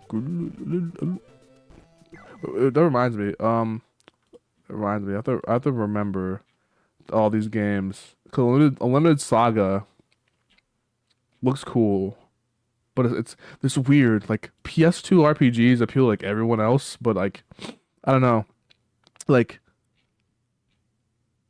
PS1 RPG is probably my favorite. I don't know, like, PS2 I think, like, Nintendo probably led RPGs for me for that era. You know what I mean? Like, I can't name that many PS2 RPGs that I like as much. 'Cause I wasn't really like, I don't know how many, like, I tried like a couple. Let me see. PS2 RPG games. Maybe I'm stupid. Maybe they don't know that many. But I'm looking at the best ones, right? Yeah, Dark Cloud 2. That's like, if you like Dark Cloud, I respect you, but I'm not you. You know, we're a different kind of brain rotted, all right? Final Fantasy 10, I tried it. I had to play a little bit more into it. You know, I'm looking at like this Retro Dodo article, by the way. So yeah, that's like Dark Cloud, by the way, is such a interesting game. I don't know why it's so interesting.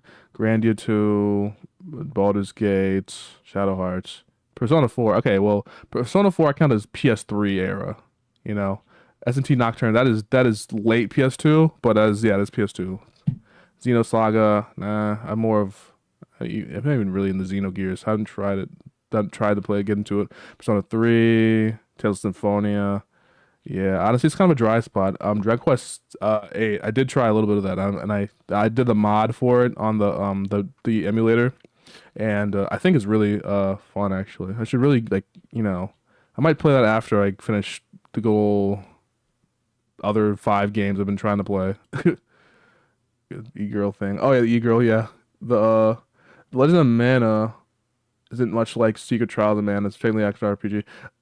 Saga is like a D&D game. Saga is a D&D game. Yeah, I think my thing about, okay, so there's a scale, right? All right, so let me get back to the game, because I need to focus on the game to talk about this actually, which is ironic, but I talk about some certain stuff better whenever. Also, by the way, how the fuck do I beat those things? No, genuinely, how do I beat those things? It's a Goomba? The Goomba? How do I beat them? Okay, so there's a scale, right? There's a scale in terms of, like, video games, right? Like, so with RPG, oh, do you have to keep hitting them in the front, or? And that's enough of that. Let's play a different game. Let's play a little bit. I don't know why I'm getting to the Virtual Boy library right now. But I am. Oh yeah, Nestor's Funky Bowling. Let's go! Pro Yaku! Yes, let's go! Virtual fishing. I remember they have fishing. Inbus no Yakuta. Jack Brothers is fun, actually. Let me show off Jack Brothers real quick. I don't even like Jack Brothers as much as... Oh, yeah. Oh, man. I remember I sampled that little jingle at the front, by the way. Oh, it's so fire. It's so heat. Autopause? Fuck that. Atlas. Imagine this being the first time you saw the Atlas logo. It's like, man... They make little cute characters and little characters doing action stuff. Also, by the way, the fact that Jack Brothers exist is just weird. Also, I'm pretty sure Jack Lantern is probably the best character in here. It might be the knife guy. One day of the year with fairies. All right, so basically fairies are fairies. Yeah. And also, oh my god, they always keep giving you instructions, collect the keys. I get it, I get it, I get it, I get it. Alright. They do that every level, I remember that. But this game is interesting, I don't know. But yeah, once you have the keys, looking for the goal. Oh my god, leave me alone. They're not. That's what games used to do too. They used to like just like have text boxes in you, and you can't even like you can't because at least with games now they're like realize like some people are advanced, some people are like. You just realized that used to be my biggest issue with Nintendo. They were the last holdout for the hold your hand type of gameplay. And it's kind of ironic that they even were the type of people to make Breath of the Wild in the first place. I don't know why I'm thinking about this now, but actually I remembered that shit. And that was a huge... And people easily forget. People easily forget whenever they... Because if you don't dangle something in front of somebody, they'll forget about it. But I remember. Oh, I remember. All those arguments about how Pokemon was slow and shit... And like it's still kind I don't think they ever really got rid of that slow beginning thing really, but it used to be so much worse. And everyone used to complain about it constantly, incessantly, non-stop. Cause I remember like that was the biggest thing whenever Sword and Shield came out. They're like, did they fix the the curse? And now people just like generally complaining about Pokemon in general. So,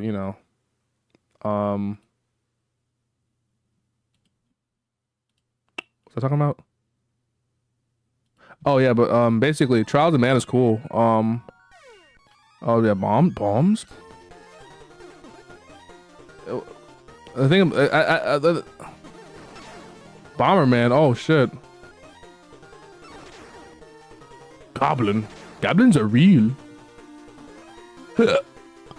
Auto shot. I like the auto shot too, by the way. Pixie. Oh my god. Let me attacks. The entire game's vibey as shit, dude. Look at this. This is mode 7 as fuck, dude. You know what's weird is I think this console's technically stronger than the Super Nintendo in a way. Like in terms of like base power. Like of course it can't display as many colors, but like in terms of base power. Like I think it's like a 32-bit processor, yeah. I don't know how to think about it. I don't know what they're thinking. What were they thinking? What are they thinking? But yeah, I don't know. Yeah, I don't know. Like it's fucked up. It's super fucked up. Also, yeah. God, I fucking suck at this game. I thought this would help me think about what I was saying, but I completely forgot. And also...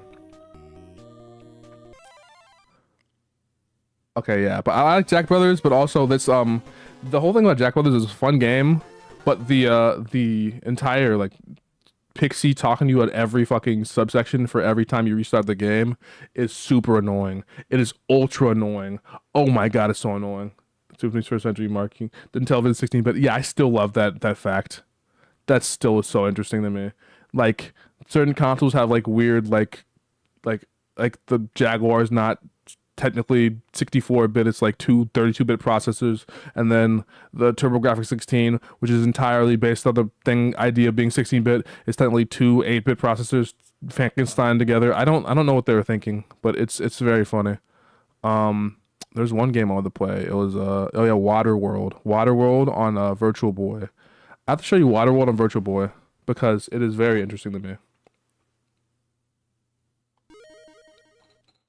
Yeah, they added so many tutorials and shit. I don't know why. They used to do that for every game. Like, yeah, Waterworld for Virtual Boy. I have to mention this game because it's so weird to me.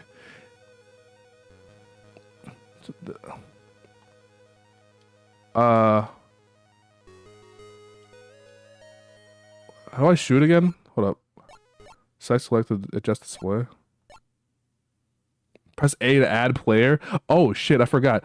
Yeah, this game technically is 8-player. Oh, I have to press at the hold. Oh, I have to hold. Okay, I get it now.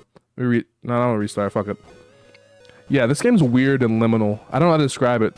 This game is like this game literally looks like a Steam game, like a fake Steam game. Like You know, you like they have like how like Seinfeld has like fake games or whatever. Like, you know, Seinfeld the visual novel. Like this is like a real game though. Like this is vaporwave as shit. Like this is ultra vaporwave. It's so vaporwave that it actually shocks me that this is not a fake vaporwave. Like I don't know how to describe it. It's yeah. This game should be fake, but it is real. And also, like it would be the type of game that would be like fake and it has a really good music, but it's real and has really good music, but only has this one track. I don't know, and so and they're in the middle of fucking nowhere, and people are drowning forever, and you can never save all of them. You never, and they're like in this weird like looping animation. It's so exactly, it's so surreal. This okay. The only thing it's just like.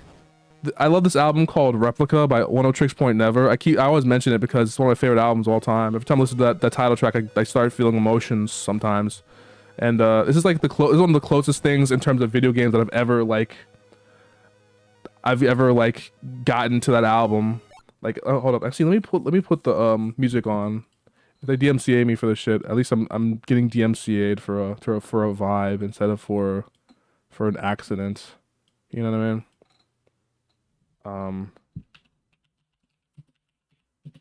Okay, listen to this.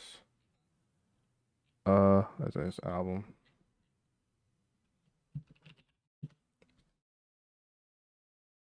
And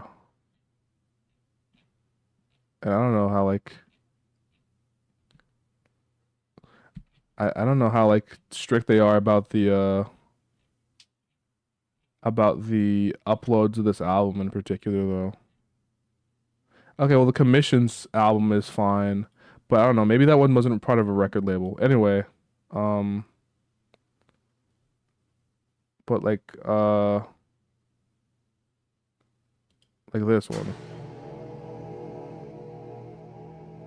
Like this, right? Like you listen to this, right? You have this weird like surreal sense of like what is going on?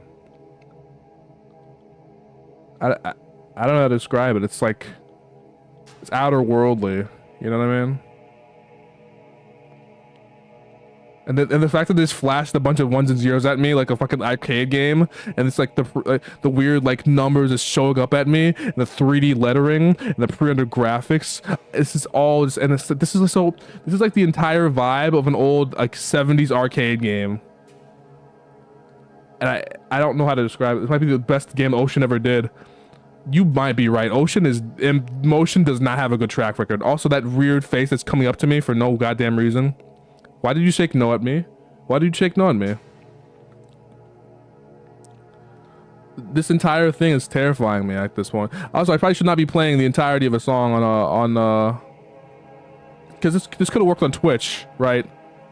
But on YouTube, it's a little bit more dangerous. I actually have a stake in YouTube particularly. But you know, I have to listen. I have to take a risk for the vibe. You know what I mean?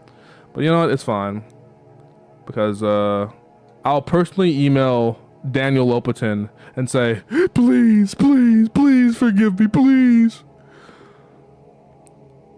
Yeah. Oh, I don't know how to describe it. Let's skip the part when it does the loops. Yeah. Remember. Yeah, I don't know this. Yeah. I mean, people like copyright infringe on YouTube all the time, but I'm saying like, you know, want to dot your T's. Oh my God, I love that sample.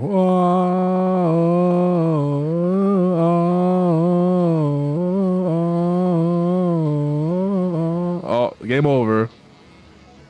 But doesn't it fit? It's like the weird vibe. It's weird, like outer-worldly, scary, like mixture of I don't know what to describe. I don't know how to describe it. You gotta just like, you get what I'm saying here.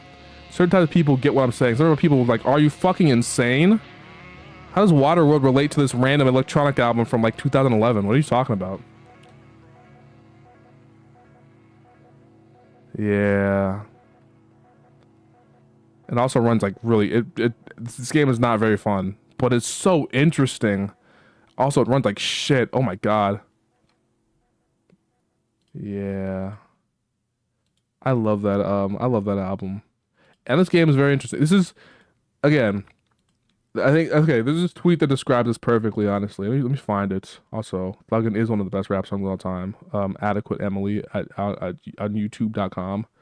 Um, there's this tweet that goes, if you if you like a piece of media that is good, you'll eventually you or more or less you'll run out of things to say about how good it is. But if you like a piece of media that is objectively mediocre but somehow deeply compelling, that's how the demons get you. This is for me. The entire Virtual Boy library is my brain demons. They'll catch me because um because my God is the Virtual Boy library so deeply interesting that it shakes me to my core. It makes me reevaluate what I think a good game is. What the fuck did I just do? I didn't even press anything. Um, the Virtual Boy library would have evaporated into fucking dust if it wasn't for archivists and shit. Pete, remember.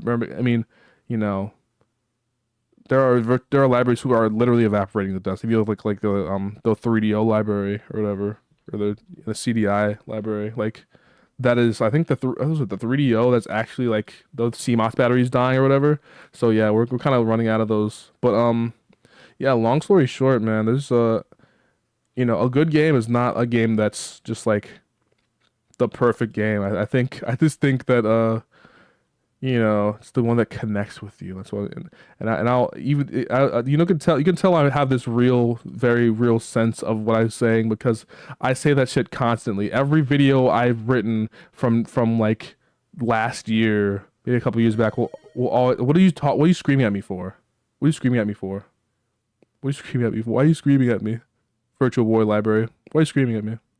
I haven't touched you. I don't even have the controller up. I'm scared. What are you doing? Anyway, let me see. I'm gonna play one more game. 'Cause I don't know. I kind of want to space squash. I want to see like Galactic Pinball actually. I like playing that game. Have you seen the old arcade machines? Mechanical arcade machines, push it century old. I have. I've seen a lot of those. The they're so weird to me. Like they had pinball from the 1930s. Privacy saved video game history. Absolutely. Welcome to Space World. If I ever start selling stuff, like I thought about it. Like there's this Tame Impala quote, right, where he's an interview, right, and he was talking about like piracy, and he's like, because he's real. He realized that people pirate stuff, and it's not like gonna take away from their livelihood because they're the most passionate people. They're seeking out your stuff. Like honestly, I just feel like in this day and age, especially if people go out of their way to pirate your stuff, the attention is more important than the actual like product itself at this point. Like, okay, yeah, target formation, Orion. Jeez. Like the attention isn't like it's not like there's like paid in exposure, but there's paid in exposure. You know what I mean? Like getting paid in exposure as an artist, as a person who creates a service, is like horrible because like. You're not paying them for the time they're participating in the thing, but but getting paid in exposure as a already finished product is kind of different because it's like, not exposure, but the attention, the actual active attention, there's paid in exposure and there's paid in attention, like the attention economy is a real breathing thing. Like, you can ignore it as much as you want, but like if you become trending on Twitter, that's an opportunity to make a lot of money if you play your cards right. I'm just saying. So so I feel like if companies were fucking real and they weren't so like obsessed with their weird like laws or whatever, of did reconnection. Oh shit, a puck. Don't. Oh, it's a C for, I don't know what it's for actually.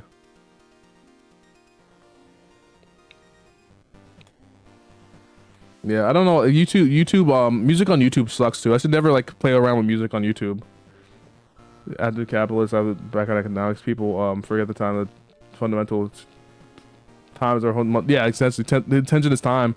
That's what I've always been banking on in terms of like my particular like, you know. Oh shit! Why? I don't know. My controller is kind of fucked up. I have the I'm at. Yeah, I use my controllers a lot, but I feel like these controllers break a lot more than they used to. But that's just because they want to make them like that way. Because Nintendo could have fixed the Joy-Con drift like fucking yesterday, but you know. But the Xbox controllers are fine. But they're hard to, you know, fix too, really. Anyway, but yeah, that's what I've always been banking on until in the case of you know, my niche, because, you know, after all these years of YouTube or whatever, I realized that like the type of you have to appeal to the type of people who would really fuck with you the most, who would really stay and listen to you talk about Virtual Boy games for an hour and a half. Because if you try to appeal to John Normie down the street, you're not gonna get anywhere. That's what I have to. That's what you have to figure out. I don't know. That's what I figured out. I was watching this video earlier about how like Has Been Hotel or whatever became so fucking popular, and I realized that, you know, you know, it's not I realized, but you know, it's confirmed what I realized. This is another latest example of that, where it's like you combine all these different things into a thing that appeals to people who like the same things that you do, and you understand your audience inherently. Then, you know, you're already good. You know, it sounds cynical the way I put it, but it's just like basic marketing, I guess. You know, it's like if you know your audience, then they respond to you. You know. My audience is like people who like people who are like constantly on the internet searching for like random bullshit, and who are, you know, actually looking for stuff on the internet, like who are actually like chronically online, but they're not like the kind of you know, not brainwormed, and you're not going to TikTok. No, I'm joking. You go to TikTok if you want to. I don't care. I'm not gonna stop you. If you watch the Maple Milk channel, you can't go on TikTok anymore. This is a war on TikTok. I don't. What the fuck is going on? All right, hold up. Yeah, I'm cooked. I'm cooked. Let's go a different one. I hate that level. I just like talking. I was like talking and yapping about stuff. But yeah, basically, like, I don't know. Tame Impala was just basically saying like he pirated stuff as a kid, so he's like, why would I care if people pirated my stuff, basically. Also, I just went to this level. I don't know why I went back to it. And so yeah, my whole point was that I'm kind of banking on that in terms of like my appeal in the long term, because the more passionate a fan base and the more people that fuck with you, the better you would be in terms of like, you know, the sustainability of what you do or whatever. Not just in like, you know, whatever monetary terms, but in terms of like the appeal of it. Yeah. I think just the issue is that a lot of companies and people just don't think about the sustainability of what they're doing. They think about the immediate reward, which for some people it actually does work very well. Like, I don't know, 6ix9ine or some shit, like Little Pump or something. Like, if, you know, the issue with like the people who go for immediacy, they don't know how to deal with it.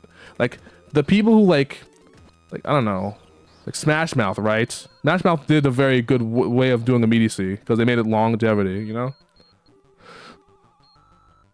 I think like, or people who like Bitcoin or whatever, right? You just like, if you like were in the fucking first generation of people who use Bitcoin and you kept your wallet and shit, you fucking lucked out. You know what I mean? Because authors died in obscurity and such success. Yeah, like a fucking ton of them.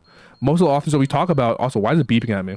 Most of the authors that we talk about are like people who died in obscurity. You know, like authors, painters, a lot of the classical people. You know. That's popularity from Shrek. Yeah, because like the Shrek popularity, right, was like, it was a movie placement, so it wasn't necessarily gonna be like long term. But I think like Smash Mouth, like for, I don't know if, I think he like the main singer of Smash Mouth died at this point, but like they went on tours for years upon years after that. You know what I mean? At least from what I remember. It's not like, I mean, you know, of course they were like, had their ups and downs, but you know, so, but yeah, like Little Pump or something, right? He wasn't trained on longevity, so you know, like I don't know. It's the if you're real or not. If you're real, that's the sign of if you're real or not is if you can use your resources from like a short-term success to be for longevity. Because if you get a short-term blessing and you just use it and you just fail, like you like that football player. This is one football player called what's it called? Bo Jackson. Bo Jackson. I don't remember the story of Bo Jackson. We watched a little fucking 30 for 30 on Bo Jackson one time in school or whatever. And his whole gist was that you know, he literally was like one of the he's like one of the greatest football players of all time. But he or like was it football? Baseball. I think it was baseball. Oh, baseball and football. Yeah, he's one of the greatest athletes in general of all time. But he you know, he got fucked up. His body got fucked up, and then he couldn't do anything much with it. And I remember that he you know, he's still alive. He's, you know, chilling right now. But he was very poor and broke for a while because he fucked up his blessing of being like the, you know, greatest athlete of all time. And also, I mean, you know, of course, if he was playing in college, then he wouldn't have gotten a blessing because, you know, college students don't get any money for being athletes. Upton Sinclair said his life for the jungle, even though it's a passion project. He thought he spent his life on activism, writing what he felt like. He's so real for that. He changed the entire fabric of American food, and then he just dipped. Like he's just real for that, you know? Like so many, I don't know. I just think that like the longevity of an artist is the true sign of what they were, you know. I don't know. It doesn't really matter either way, but like,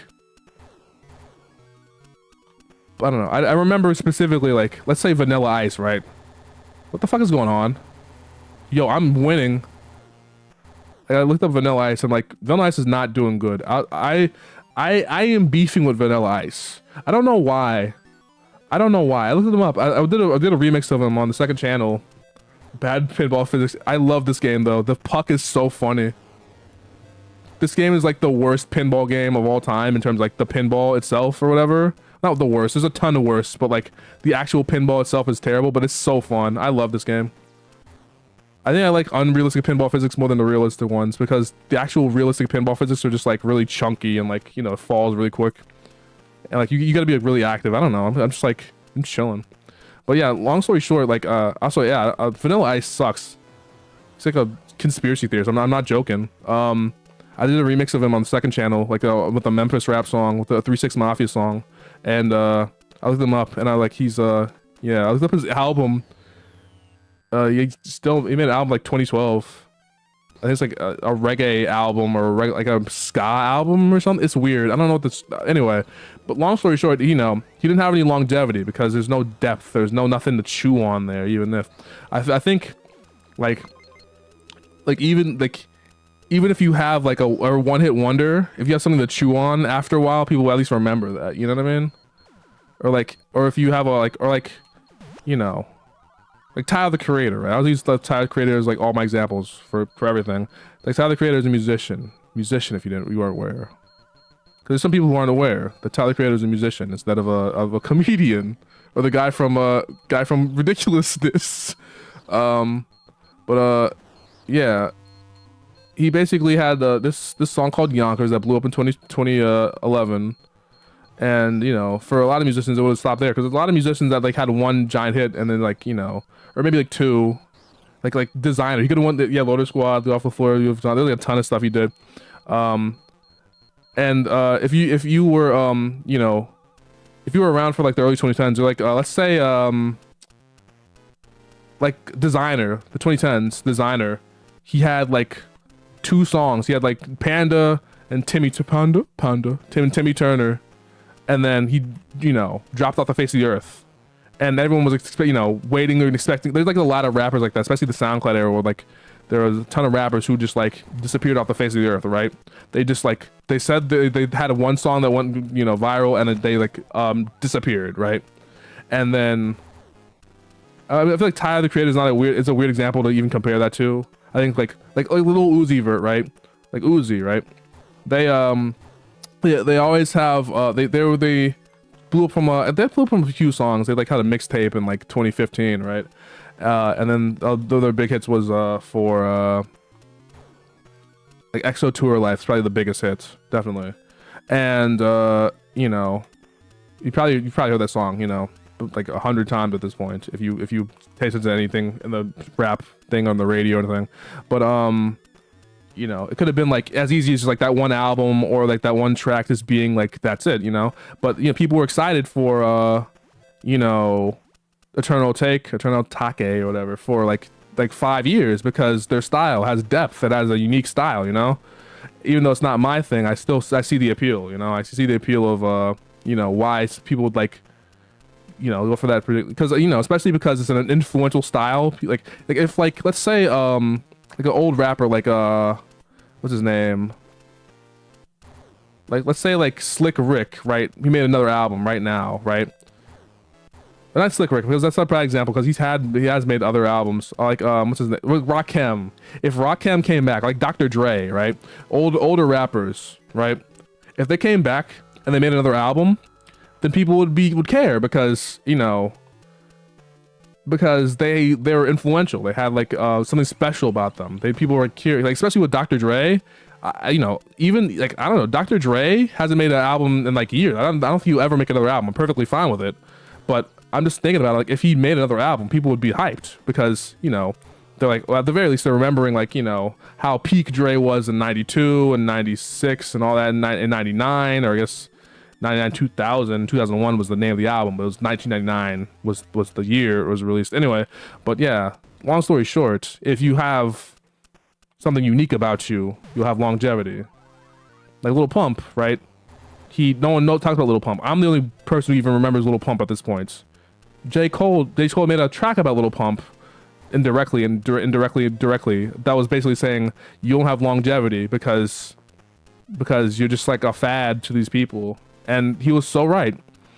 There are certain rappers that, you know, took his advice and like 21 Savage was a rapper who was on that era, and he was like, you know, could have stayed stagnant. He very much, you know, showed his variation, at least in the, you know, I think what's weird about like what's weird about streaming and being a YouTuber is that you know, I have a lot of interests that I get into, so I could talk a brass tacks about fucking Final Fantasy 7 or some shit, which is not even that niche of a thing. I could talk brass tacks about like Famicom games, and then talk about like 2010 SoundCloud rap.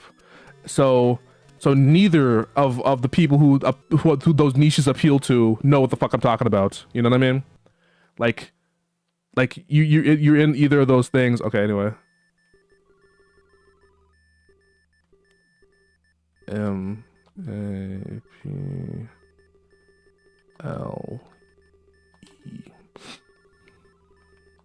Yeah. Wow, sure was fun. But yeah, long story short, if you are cool and unique, then you'll have longevity. That's the gist of it, okay? But yeah, so we had yeah. Anyway, let me end the stream now, because I'm kind of, I've been streaming for 4 hours. I'm done talking about what I need to go back and play finish that game. So yeah, I don't even use that. By the way, I think I retired this mascot now, but I'll keep her on my stream elements, my stream like UI for a while, because Yui cooked. And also, you think I'm gonna replace? I paid like $40 for this back in like 2021, so like I'm getting my goddamn use of my $40. All right, I'll be dead and buried before I waste $40. All right, I'm just saying. So you know, long story short, did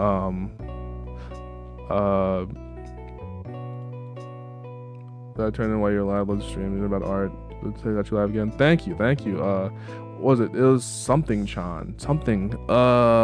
Erie. Mount Erie. Or like the Erie, like the lake. Erie. Yeah. It's tough to make your meds, fluids, and yes. Oh yeah, I've been off my meds for a long time, but I do need some water. You're right. Uri, Sean. Oh, Ellie. Oh, I get it. Uri. I think it's weird that the whole thing about Japan with the R's and L's, even though Japanese language doesn't really have L's and it's hard for them to pronounce it. I think it's so weird that, you know, like Roto or Lodo or whatever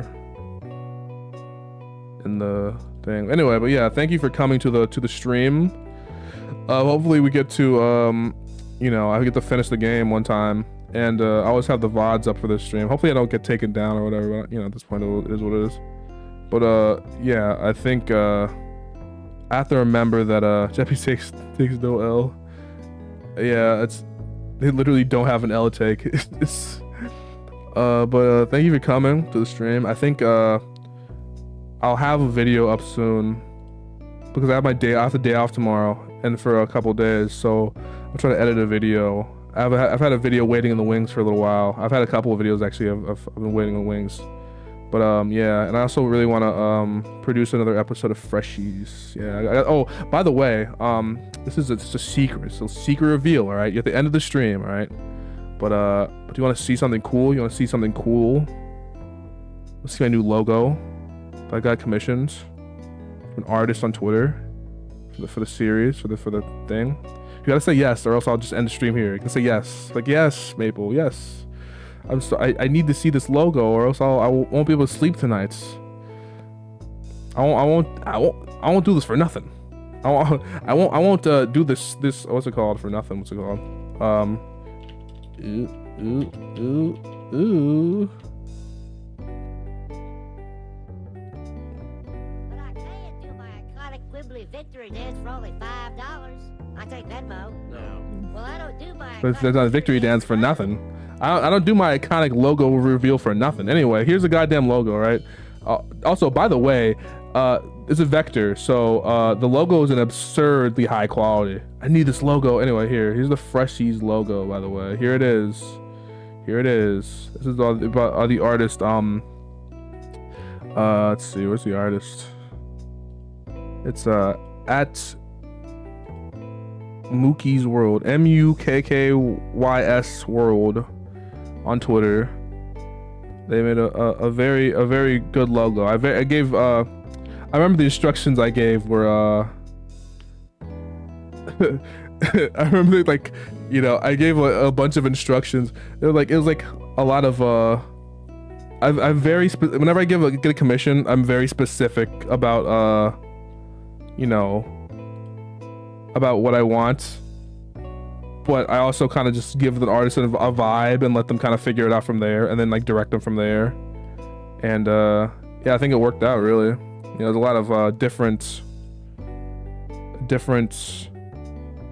iterations of this, but yeah, let's do something else. Yeah, I was telling them like yeah, I wanted actually show you the original thing I drew for this, because you'll like this one right here, right? This is a gigantic thing because it's a vector. So yeah, so this is the original design, which this will be in the honorary Freshies art book. But yeah, this is like the original design that I drew in like 2022 or something to practice Illustrator, which suffice to say I did not actually get good at Illustrator, but you know, I wanted to try it, and I think this actually kind of fits for like a weird, like, you know, kind of skater vibe kind of thing, the kind of thing you, like a poorly drawn bunny that you'd see on like a t-shirt or like a graffiti or something, you know. But I wanted to reuse this design, the Freshy Steelbook, yeah. But yeah, I wanted to use this design and use it again because I was like, well, it looked kind of cool, and they did a really good job because it's kind of what I was looking for. You know, the thick outlines. I was like, you know, because they specialize in the Y2K style, Mookie's World. So they're very like thing on that. Anyway, but yeah, yeah, I very much appreciate them taking the commission. I think it came out very well. The Yik style, yeah, the Yik style. I'll only call it Yik from now on. I'll never be able to cover Yik again. I got Yick Ops, bro, dog. If I ever cover Y2K, they got me on lock. I'm not gonna lie to you. I got enemies, got a lot of enemies and shit. But yeah, now this will be the official Freshies logo. Yeah. And which is ironic because I don't actually feature a rabbit character yet. But you know, we'll get to it. We'll get to it in the universe. But yeah, I just wanted to show it off because I was very happy with the results, and I think that it looks very good. And I'll link their Twitter actually, just in case you also want to commission a logo. You can't say I don't support the arts. All right, you can't say I don't support the arts. You know, Freshies is a homegrown series, free range. All right, they don't make them anywhere else but here. America, USA. Same green shade or a new palette. I think it's the same green shade. I don't tell them to color pick it or anything, but but you know, same thing. So it's dark green, light green, white. This is a color palette, which I wanted to keep the same color palette because I was like, I don't want the characters to have to change their outfits because I already had it pretty firmly in the DNA of the show, and also I really like the color palette in the first place. But yeah, and I was very specific, like the typeface. I did everything besides like pull out like exact fonts I wanted. I'm like, if I wanted that, I really just would just order the logo. It's like the little icon. But yeah, I said I wanted like a, you know, 70s kind of style iconography, thick outlines, Y2K-ish thing. I was kind of all over the place. They said that I was all over the place, but they said they'll try. I appreciate them trying because I was like, I really was all over the place. And also I did that before I went to work. I was like, I rushed it out. I was like, all right, let me get this. Like, I literally was like consulting with a friend I have as a graphic designer, right? And I was going back and forth with them while I was on the like DMing them on Twitter, and I was like, you know, DMing them on the other person on Discord, right? So I was going back and forth, and that was happening before work, and I was like, I was literally like 10 minutes before work, and this was all going down because I wanted to get this done as soon as possible. You know what I mean? Because because when it's done, it's done. You know. And also that, you know, we both can move on with our lives, but specifically, you know, if the artist has other commissions, I could just like, you know, thing like that. Next music, by the way, new track, cover Frank. Oh yeah, Frank. We have to figure out something, but I have a ton of tracks in the wings. A ton of tracks. Like, I'm good at making the kind of loops now. Oh, by the way, let's take this off the screen. But yeah, that's Freshies logo. But I'm good at making the kind of loops you'd see on a thing like that. End card theme from this is the Mother 3 in music, the Yado in from Mother 3. You know that the from specifically like the first couple chapters of the game before everything, you know, changes to the, you know, sorry, spoilers for Mother 3, yeah, but yeah, first couple chapters of the game, yeah, it's like chapters 1 through like 3 or whatever. Yeah, early Tazmily Village, and then it changes up. They switch up on you. But yeah, I should post more music, honestly. I shouldn't post more music. I post a fuck ton of music, actually. I should post more raps.